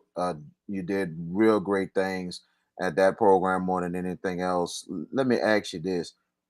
I remember a couple of times you had a couple run-ins with my alma mater, the St. Augusta Purple Knights. But I wanted to ask you which opponent outside of the East St. John and Destrehan was really tough to go against, especially when they come to Tiger Stadium. Well, they never came to Tiger Stadium, but we went to them twice, West Monroe and Acadiana. We went to them twice. And those are probably the two. And then it was a shame was probably in 2001. We went to West Monroe. We beat them 14-0 and driving down to go up by 3, fumbled the ball. And the week before, LaRon Landry this was before they had all that concussion stuff and all. We didn't know. And he hit a kid from Jesuit and almost killed him, but he almost knocked himself out too. And so he was cleared to play, but he didn't practice all week. So West Monroe, right after that, West Monroe would crack on him. So the kid was coming to crack on him. So LaRon's going to kill him. And it was crack and go. And that's how they got back in the game. And they ended up beating us by a touchdown or so. But those two teams, the first year we go to Acadiana, we had Allie Broussard. We had all sophomores on defense, and he just ran. He had so many yards rushing that at halftime he was so tired he didn't even go to the locker room. He just sat on the bench. Yes, indeed. I went and sat next to him for a while because what can I tell my team? And then the next year was the Katrina year. We had beaten East St. John. We beat them. We played them 3 times. That's when they had that movie. We beat them on the last play of the game. Then they beat us during district and made a big deal out of it. Man, they had a concert and all this kind of stuff when they beat us. And so we had to play them in the 3rd round of playoffs. And we beat them over there. And I knew after that game, it didn't matter who we were playing. That in the eyes of those players, we had got revenge. We had beaten maybe the best team in the state because they beat Curtis that year. And so we were flat. And then it's kind of hard after you've been to the Superdome to tell your kids, hey, if we win this game, man, we're going to Shreveport and play for the state championship in 20-degree weather. So that's crazy in itself, Coach. Like I mentioned, one of the times I remember the 6-0 playoff game, St. Augustine, Hahnville. I mean, that was a defensive slugfest in itself. I know you guys came up short, St. Augustine with the win. It was like unbelievable that night because of the fact that with the rain and all that stuff. But then all of a sudden, the mud and and before the field got turned to garbage, we got the ball, drove down the field, and scored first possession. Mm-hmm. Then they get the ball. Ryan Keys, great player, was the state MVP on defense his senior year. Tips the ball and intercepts it. We're going to go up by 2 scores. Mm-hmm. And how good St. Aug's defense was, we end up punting.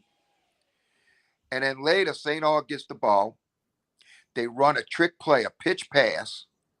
Mm-hmm. And LaRon Landry's LaRon Landry slips and falls. He's going to kill the guy, and he slips and falls. The guy catches it, scores. They go for 2. I make a terrible call, and they get it. And in the second half, no one could do anything. It was just playing in slop, and that's the way it ended, 8-6. 8-6 was the final. You're right. 8-6 Yep. was the final. It was a crazy game. That was Michael Franklin who threw it to Brandon Smith for that touchdown and getting the 2-point conversion after that. Unbelievable how good Aug's defense was that year. Yes. And Tony Bigg has had that team fired up because I think he kept overhearing, "Oh, we can't play in the mud," and he told the team who said going and Coach Bigg is dove into the mud and his team dove in with him, and it was like, oh boy, out diving in the mud, and I said, okay, whatever it takes. I know one thing, I wasn't diving in no damn mud. But how we had to play Aug, we go to the power rating deal, and we were tied with, I forgot who we were tied with, but everyone told us we were going to play Fontainebleau. And so I had already swapped films with Larry Favre, and then we go to the meeting and they say, okay, I forgot who we were tied with, and it came down to like the 4th or 5th tiebreaker. And the 4th or 5th tiebreaker was they pull a ping pong ball out, and whoever you pulled out, we flipped the coin, and they pulled a ping pong ball out, and it was Aug, and I had to play Aug.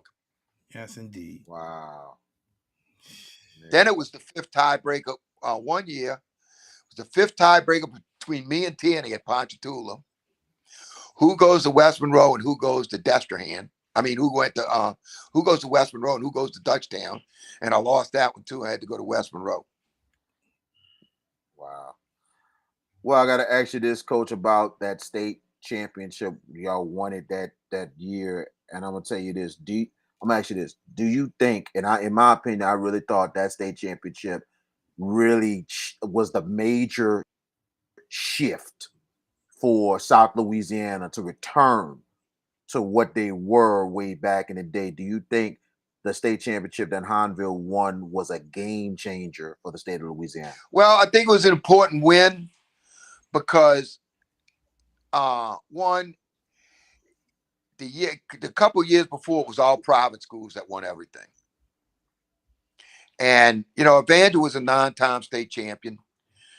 And for us to beat them, for a public school to beat a private school, when all this kicking the private schools out of the LHSAA and all that kind of stuff was cranking up. I don't know. I think it was important. I think, obviously we were happy to bring the state championship back down to South Louisiana. But I think for the fact that it probably kept the LHSAA from splitting until about 10 years later, because it proved that public schools could, especially a traditional public school where you only have the kids in your neighborhood. That's one of the big problems in LHSAA now, is that what do you do with public schools? They don't have a lot of the traditional public schools anymore, where you go to your neighborhood. You live in Warren Easton's district. You live in 35's district. You live in West Jeff's district. You live in East Jeff's district. They don't have that anymore. It's open enrollment, and especially in almost every city in the state of Louisiana. So it's only the rural schools that have the traditional public schools. I think you pointed something out that was really interesting there. I there's something that I didn't, and I appreciate you expressing that, because the one thing I thought about was how North Louisiana continued to dominate, and then all of a sudden when Hahnville won it, I'm thinking, okay, the game about to change now. South Louisiana is about to come back, and it's been like that the last couple, like after that year, South Louisiana kept rising and rising through Southeast Louisiana to the Acadiana area. that South Louisiana, the power it started been back. Destrehan, the Lafayette schools blew up, and so yeah, I think for right now, it looks like the South Louisiana schools are kind of dominating play in the state. And what's funny was 2008. I think that might have been the last year of the classifications. And you think about how that split happened after that. 12 when Rumble. Yeah, right. 2012. I'm sorry, 2012. But 2012 was the last year. But 2008 was a sign. I don't know, but that was the year Southeast Louisiana swept all 5 state championships that year. Yeah. That Destrehan, St. Charles Catholic, South Plaquemines, Belle Chase, and I believe I forgot it was somebody else. It was 5 teams from Southeast Louisiana winning it all that year. But yes, maybe the more which I couldn't understand how he wasn't more recruited than he was. He ended up at Louisiana Tech. Was Rufus Porter? Oh yes, yes. I know Centimore got a lot of it because he was gigantic. Yeah, but Rufus Porter won that state championship. I mean, there was no question that in our minds, he was the best defensive player in the district, maybe in the state of Louisiana. I mean, I looked at Burton Burns and I said, man, y'all not recruiting this guy? Y'all nuts. I got to ask you this one more thing, and George Peppers, I'm going to have you to take over the questions. What do you think is missing right now in this Hahnville-Destrehan rivalry? Well, I just think now that Destrehan's had such a big run. They've only won once in the last, I guess, 10 years. So I just think it's maybe just the confidence. It's kind of like that Carl Warren Easton deal. You just have some teams that have that mystique. And, I think the deal is Hahnville goes into these games thinking they can win. Destrehan goes into these games knowing they can win. And there's no question Destrehan's had an unbelievable run of really good football players. And I just think right now it's just probably a confidence thing. I think the only way Destrehan's going to lose is if they beat themselves. George Peppers. What's up, Coach Valdin? First off, thank you for taking the time. What's up, brother? It's been a long time. I mean, I don't want to reveal ages, but I remember you when you were at Everett. I was at Everett for my 4 years. You were at Everett at the beginning of my tenure, and then you left and went to Shaw. That'll but tell you that you're old. Yeah, it does. And yeah, I'm kind of revealing both of our ages, and I apologize for any discretionary stuff going on about ages, but it's all good, Coach. Look, it's an honor to have you on with us. I mean, this is a big game, Hahnville Destrehan. It always is. Yep. But I feel like some of the luster has been taken off.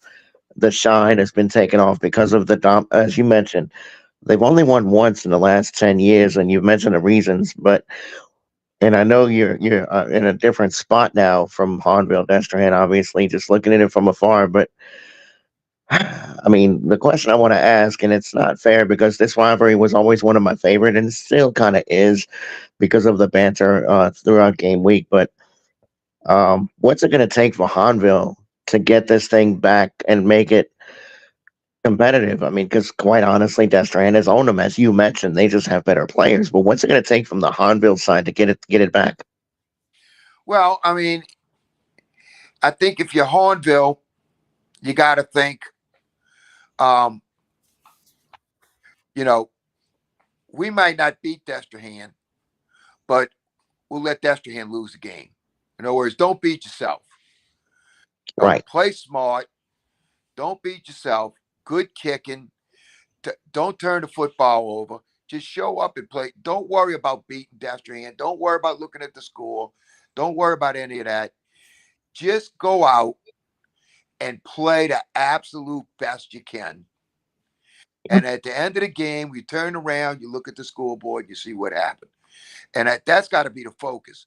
Not so much, getting them fired up and we hate them and all that kind of stuff. It's not, let the community worry about that stupidity. When guys would call me up Agree. saying, hey, y'all better win. I bet so much money at the plant and stuff like that. It's like, let them worry about that. For us, it's about football. We're going to have a good week of practice. We're going to prepare and not make it that big a deal. Destrehan game's the biggest game because it's the next game. It's a district game. Mm-hmm. And what I used to tell my team is, hey, this is why this game is important. It ain't nothing to do with pride and rivalry and all that. It's got to do with this. We're the two best schools in the district. Whoever wins this game is in the driver's seat because everyone else has to play both of us. So that's what I always made. I always like, hey, Destrehan's going to win a bunch of games. That's a lot of PowerPoints. It's about, it's a district football. It's the next district football game, and that's what you got to worry about. And Looking at make it I'm sorry. football. Now the community, it's hard to do, but and I saw a Rover show was the same way. Hey, look, let's just make it about football, and not anything else, because you get caught up in all that other stuff. That's when you have all the on-field incidents and all that kind of stuff. So. Yeah, hey, go that's play crazy. Tiger ball and don't beat yourself. Surely, I think the one thing that isn't wavering in this rivalry is the tailgating. That's a big fact. The tailgating in this rivalry is on point, and just the atmosphere in and of itself is going to be something to behold this week. Granted, Destrehan is probably a favorite to win. Most people will assume that, but based on what you've seen this year from both teams, if you've I don't know if you've watched both teams in person or whatnot, but based on what you've seen and what you know, what's it going to take for Hahnville to win this game, particularly Friday night? Move to football. Okay. We played in 2006. We played Destrehan, and in 2007, when they were really good, we slowed the game down. And we had Jordan Stephanie, a big running back. We had early Larry James, a big quarterback that can run, and we just burned the clock. I remember we took Destrehan in 2006 had 3 plays the first quarter. Just slow the game down, keep it close. Slow it down, keep it close. Flip the field. Don't. A coach told us one time. I thought it was a great point. He had one rule on offense: every possession ends in a kick. Because if every offensive possession ends in a kick, you either kicking an extra point or you're flipping the field. Make Destrehan have to drive, keep their offense off the field, make them have to drive. That's going to be a tough task. Destrehan's defense is pretty good. But that's the main thing, is just slow the game down. And time of possession, I think, is going to be critical. I don't disagree with you. I think Shane Lee is going to be a tall task for that Hahnville defense as well. This kid is really, really good. And it leads to my next question. This is a storied rivalry, Hahnville Destrehan. There have been a lot of great players that have played in this game. If you had one player from both sides that you felt was, I don't know if I want to say the best player, but the one player that really, really stood out to you, maybe I'll say it, the best player you've seen in this rivalry. As mentioned, there have been a lot of great ones. If there's one that sticks out, who is it? It's hard to mention one. I mean, it's always been like both teams were evenly matched, but one team had like one guy that was like the superstar. We had LaRon Landry. They had Reed. Yep. Ed Reed. Then they had Fred Smith.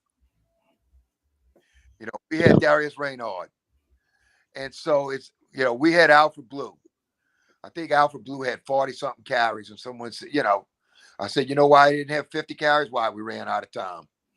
Because I think we threw one pass just to keep the quarterback's daddy happy. And other than that, Alfred Blue touched the football every play because they were better than us. We were going to slow that game down. And so, Mhm. I think that's always been the deal. It's been the one team that's had Damaris Johnson. Mm-hmm. Mhm. That's kind of been the key to the game. It's always been like I always say, it's always been a game where great players have really played great.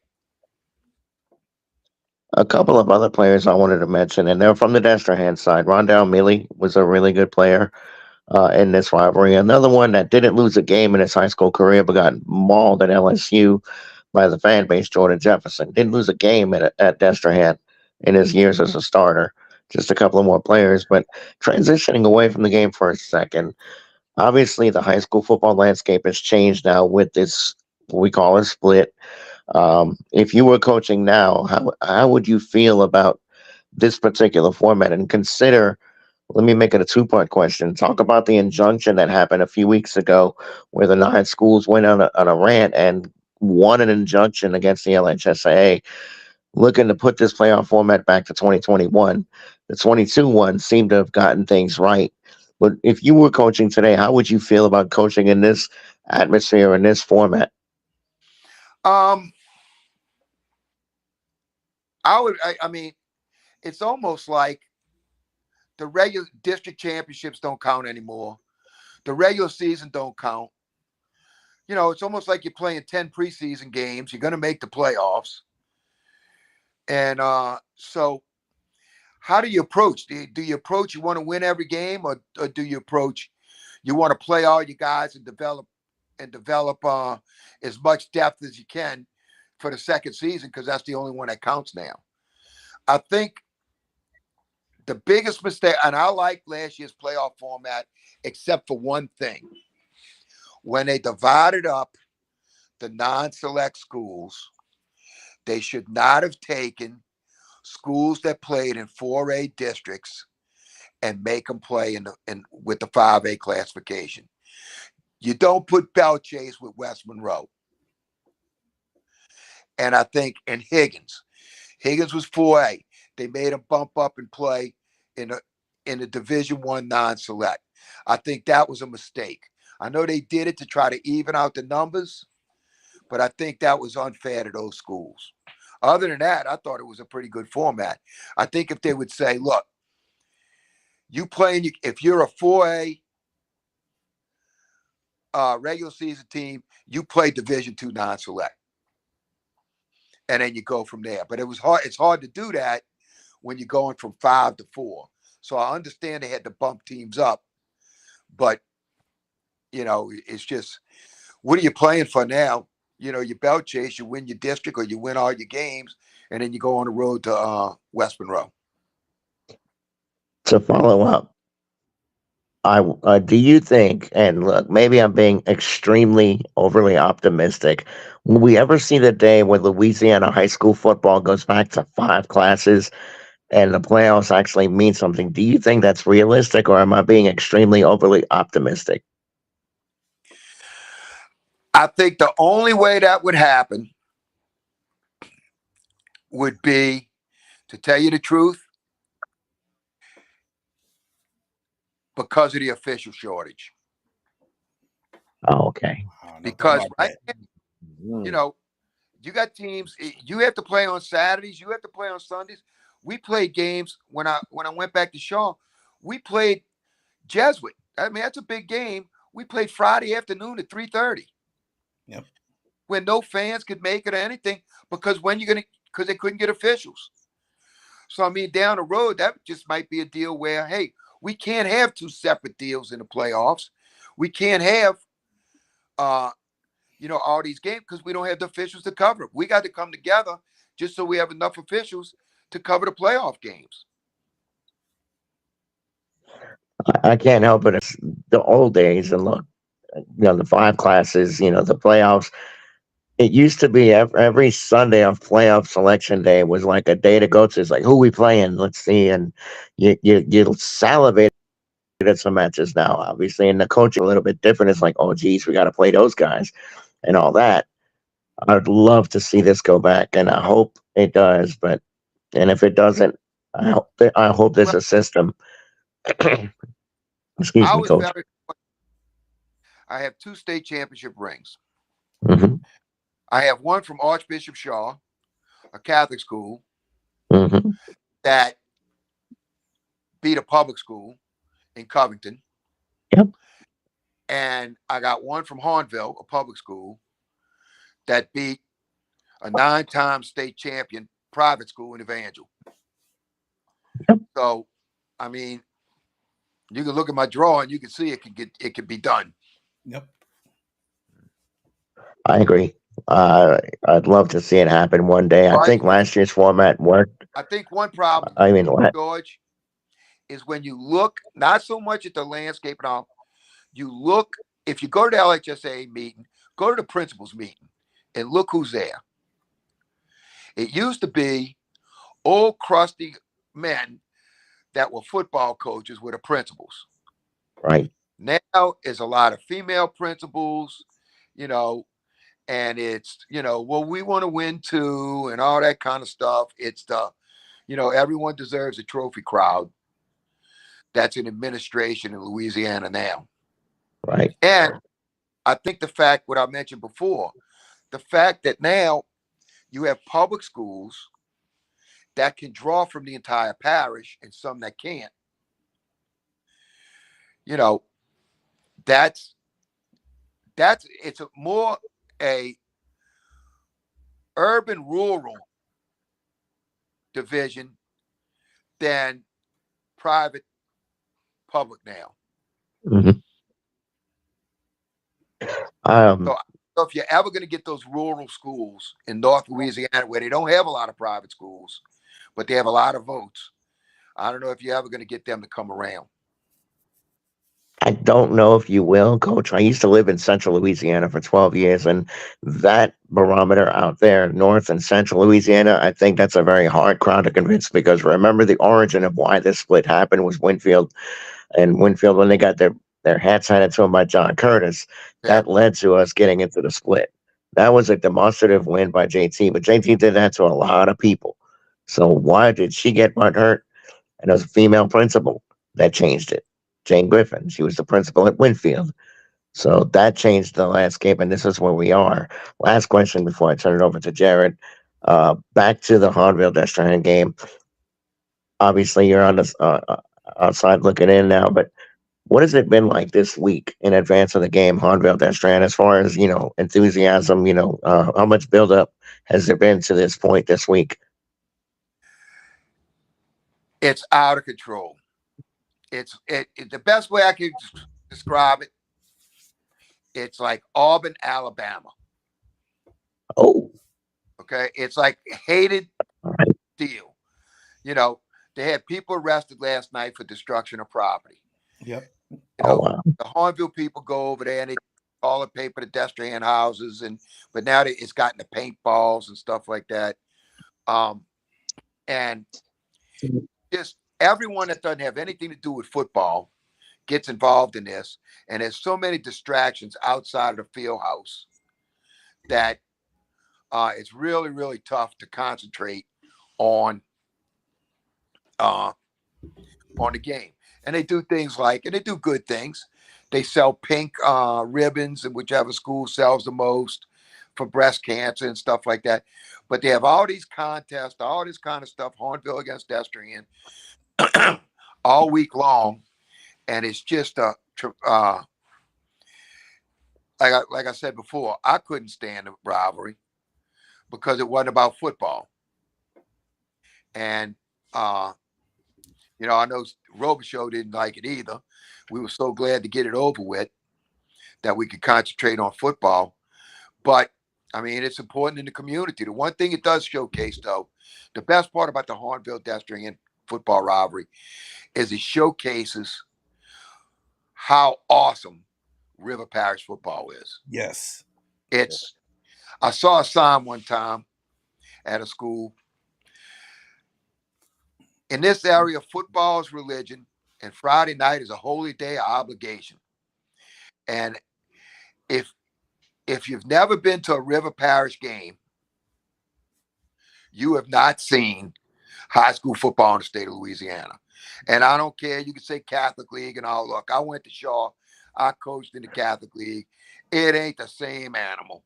Correct. That's right. Oh, And I can say I was blessed to finally had the last check at St. Charles Catholic that I have been to every River Parish school in the River Parish. It's amazing. It's that football, and it's real football in itself. well, when they came to play Shaw, and Shaw had better players. And you look at St. Charles Catholic, and they don't have the all get off the bus team. And someone said, "Oh, we can't lose to them." I said, watch. I'm not saying lose. I'm not saying Shaw's going to lose. I say Shaw's got a good football team, but it ain't going to be what you think it's going to be. Coach Valdin, 2 more quick questions and we get you out of here. First question. You're back at Shaw teaching. You've been there for a few years now, and you were there when Coach Hank came back last season. Tell us about the job Coach Hank Tierney has done since returning to Archbishop Shaw. Oh, well, it's been incredible. He's the biggest thing isn't in wins and losses, because I think even if Tommy was still the coach, we would still, dropping out of the Catholic League, we would have still won games. Correct. Bringing the people back, bringing the alumni back, bringing the fans back.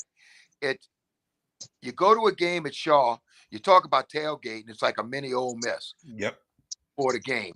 They have concerts, they have famous rap guys come in to do concerts, and the stadium's really nice. It's in a nice area. When it's finished, I think it's going to be the premier place anywhere in the city to see a football game. But just the fact that he's brought that tradition back. Last week Shaw won the megaphone. Yes, we did. We did. Shaw won the megaphone. Most of the kids on that team were not born the last time Shaw had the megaphone. All they had heard was this myth about some magical megaphone that they would get if they would beat Rummel. And then finally they got to see it's for real. So, and then the second biggest thing is you're not going to see that West Bank exodus. Yeah, I agree. You're not going to see those guys going across the river, because, hey, you can stay on the West Bank, get a great education, and walk out your back door and play on Friday night on your campus. And that's one of the amazing things about Shaw. It's one of the few schools where every team can practice on campus. The swim team can practice on campus. We got a lacrosse field. We got a soccer field. We got, the football stadium, baseball stadium. So we got a big wrestling room. So the excitement's great. When you win in football, you end up, the band's double the size now. Our wrestling team won a state championship. Our basketball team did great. And I attribute that all to Hank coming back and bringing all that back, bringing the magic back to Shaw High School. Last question. I talked to Brian Lee yesterday, and he had a question for you. And his question is for you to name your top 5 quarterbacks that you've ever coached. Well, he's in that number. I'll take Brian Lee's story after. But I can go right down the line. DeJuan Landry, Nick Cannon, LaRon Landry, Bryant Lee, B.J. Young. Those would probably be the 5 right there. With a funny story, Bryant Lee was, we go to the all-district meeting, and Perillou's quarterback in East St. John. So we got to vote for all-district, and everyone has to give, and everyone, they say, well, we don't even have to vote. We just got to give it to Perilou. I said, wait, hold on. No, I want to nominate my quarterback. All right, what's his stats? Right now he's 27-0 as a starter. And Larry Dotrieve goes, he's got to be on the all-district team. And he got to be the all-district quarterback, and we made Perilou the MVP. I said, that's the only stat I got to give you. He ain't lost a game yet. He never lost to Perilou. Nope. Didn't lose to him. And up until Acadiana beat Parkview, where they had like 700 yards of offense, we had the record for most offense in a state championship game, all classifications, when Bryant Lee quarterbacked in the state championship game. Yes, indeed. That is awesome. Coach Valdin, it's been a pleasure and an honor to have you on this show. We really appreciate it. Appreciate it, Coach. Definitely. I'll see you Friday night at Shaw when we take on Bonneville, Coach. Well, I'm going to be, since I'm a member of the media, we're going to be at Hahnville, East St. John. Okay. But I'll be pulling for the Eagles. When there's no question I was a homer last week on the radio. When I found out Shaw won, I'm singing and all that kind of stuff. So, yeah, I'm so fired up for what's happening over there, and especially those kids, man. Yes. Because those kids went through a tough time, and playing in the Catholic League where they were outmatched, but they never quit. They played hard. They always, and now they're getting to reap the benefits. The only thing with Shaw, and Hank knows, I talked to Hank, is that there's a good chance they're going to kind of run the table until week 10. Yeah. And, some of those teams, I'm glad Higgins is better. Yes. Because they give him a game. Bell Chase may give him a game. They play Karen Crow week 10, which you give, because I can't foresee his starters playing 48 minutes the rest of the year. I agree with you. I totally agree. Most definitely. And you got to have them guys peaking at the right time, when you get that second season. Yeah, that's right. Coach Valdin, thank you, my friend. We appreciate it. Hey, thank you guys. Anytime. Yes, sir. Thank you, Coach. Y'all make me sound like I know what I'm talking about. Absolutely, Coach. Appreciate you. All right. That is Coach Lou Valdin. Hey, Coach Corday Hankton. What's up, man? What's going on, boy? Thank you for tuning in, Coach Corday Hankton, to the Hash It Out Show, man. Former guest we had. He's a coach at Virginia, the Virginia Cavaliers. Coach Corday Hankton. Boy, how was it when you heard that you lost the megaphone to Archbishop Shaw? Oh, wow. Coach Corday Hankton, what's up? Too late in the evening for that. Oh, man. Look, I saw him on. I never think nothing of it until he put this emoji. And I was like, oh, yeah, he hurting. Lost the megaphone. Yeah. Gotta love it, man. Oh, gotta love it. We appreciate you, Corday, for coming on. Definitely. You know what I'm saying? Sure. All love, Coach Corday. You know that. Everybody that tuned in, thank y'all for tuning in to the Hash It Out Show. VK, you got any last words before we go? Man, appreciate everybody joining us, all the comments, all the interactions and stuff, man.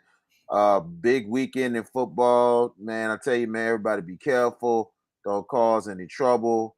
Another good football weekend coming up this weekend. I believe the Saints is at Green Bay. Tulane is hosting Nichols this weekend. LSU, who they got this weekend? Arkansas. Yeah. Arkansas. They host the Razorbacks. Should be an interesting matchup there. And also a lot of college football. Interesting. I'm gonna tell you one thing. Week 4, it's gonna be some hella 5 matchups this weekend. A lot of ranked matchups. A lot of ranked matchups, including Colorado, Oregon. Not trying to promote, but still, that's an interesting matchup. Ohio State and Notre Dame. Notre Dame winning. Notre Dame wins this year. And I think Ole Miss and Alabama, I think Lane Kiffin becomes that 4th coach to beat Nick Saban. I think it happens. That quarterback play Alabama is just bad right now. Ole Miss is getting 2 scores, y'all.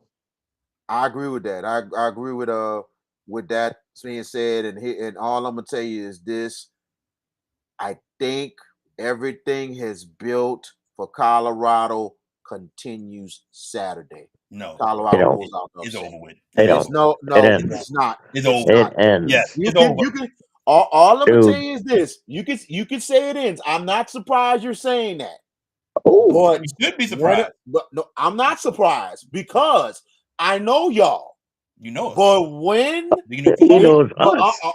I know you.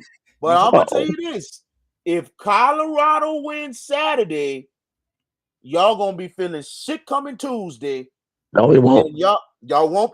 What y'all gonna say? We're gonna say Nothing. they lost. That's all. That's it.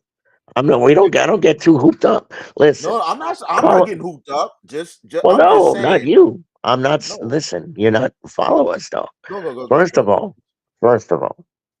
Colorado is 3 touchdowns underdog. Vegas ain't stupid. Oregon runs a Madden offense. Those dudes could score. And Bo Nix has found his niche in Eugene. Yep. Colorado, what's their weakness? They can't stop a fart in the wind. They can't. that Their that's defense and Travis Hunter may not play. That is Dang, a he's difference out 3 weeks. maker. He's yeah. out 3 weeks. Yeah, he's out. Yes, What yeah. makes me think, and look, and let me preface this. And Jared, I know you agree. We both will say this. I love what Dion has done to the culture of Colorado. 3-0, got that fan base excited. Double overtime win on prime time. Of course, prime time, winning in prime time, right? Great thing. But this is reality. Oregon has dogs on that roster. But you know what? Dion's success at Colorado tells me that the HBCUs are better than what the national media gives them credit for. Because a lot of those transfers that are in Colorado came from HBCU. All right. Jackson State, Shadur Sanders. You know, if Shadur wins Saturday, I'm going to put him in the crux of the Heisman conversation. If they can beat Oregon on the road, that's a big W.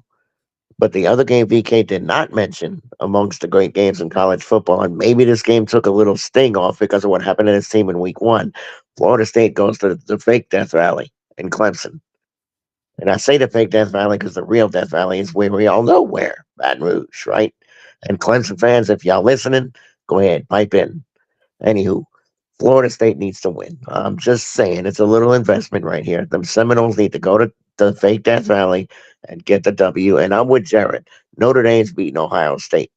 I think this is the year they got the one missing piece they need to win, and that's Sam Hartman. Yep. And that guy has played very well. We knew that, though, when he got to Notre Dame. I wish Logan would have stayed there one more year to play with Hartman. That would have been dynamic. But Yes. Logan's at LSU. He's going to find his way on that field sometime at some point.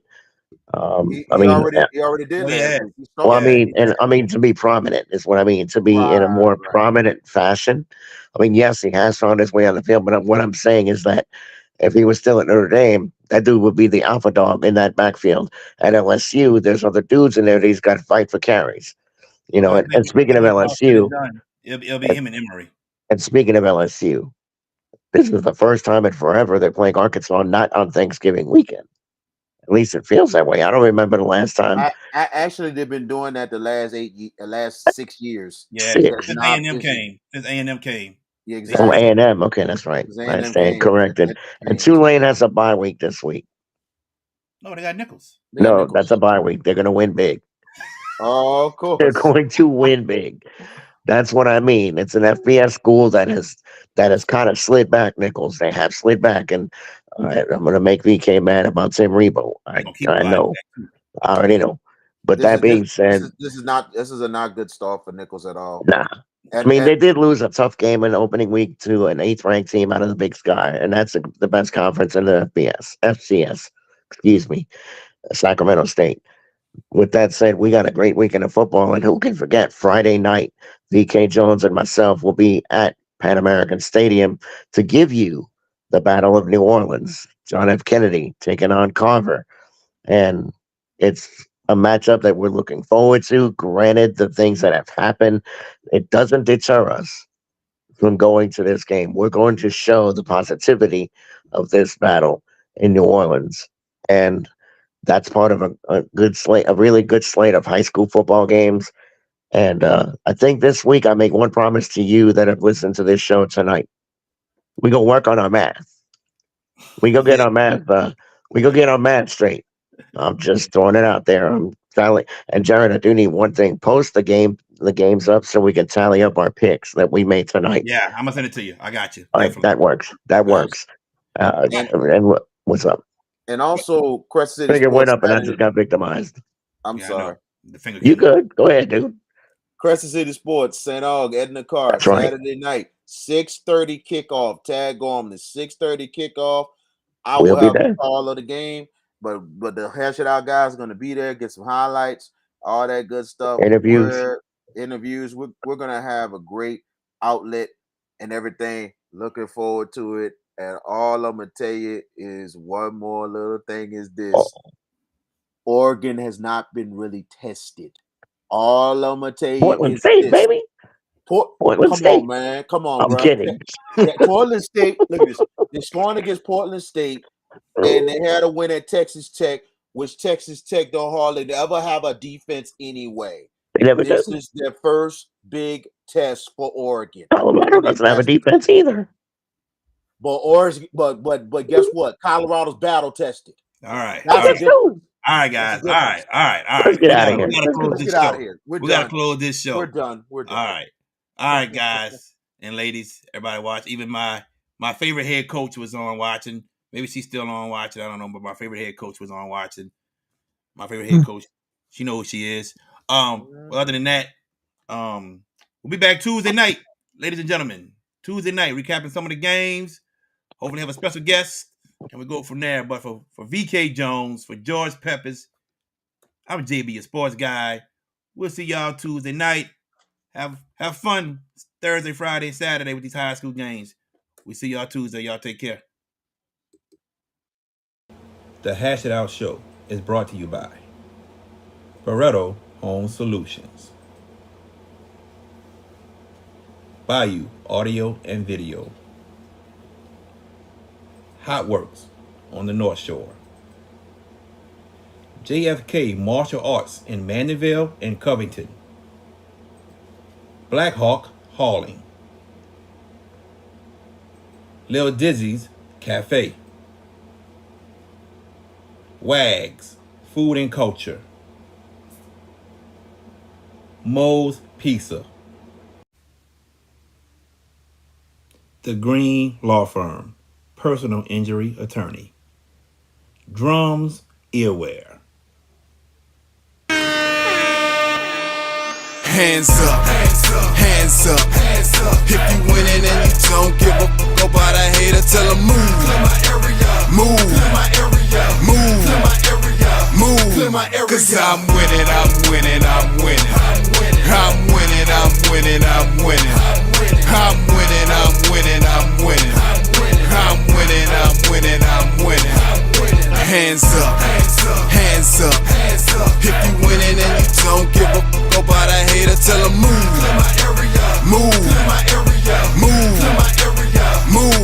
Cause I'm winning, I'm winning, I'm winning. I'm winning, I'm winning, I'm winning. I'm winning, I'm winning, I'm winning. I'm winning, I'm winning, I'm winning. Thank you for watching the Hash It Out Show. Please like,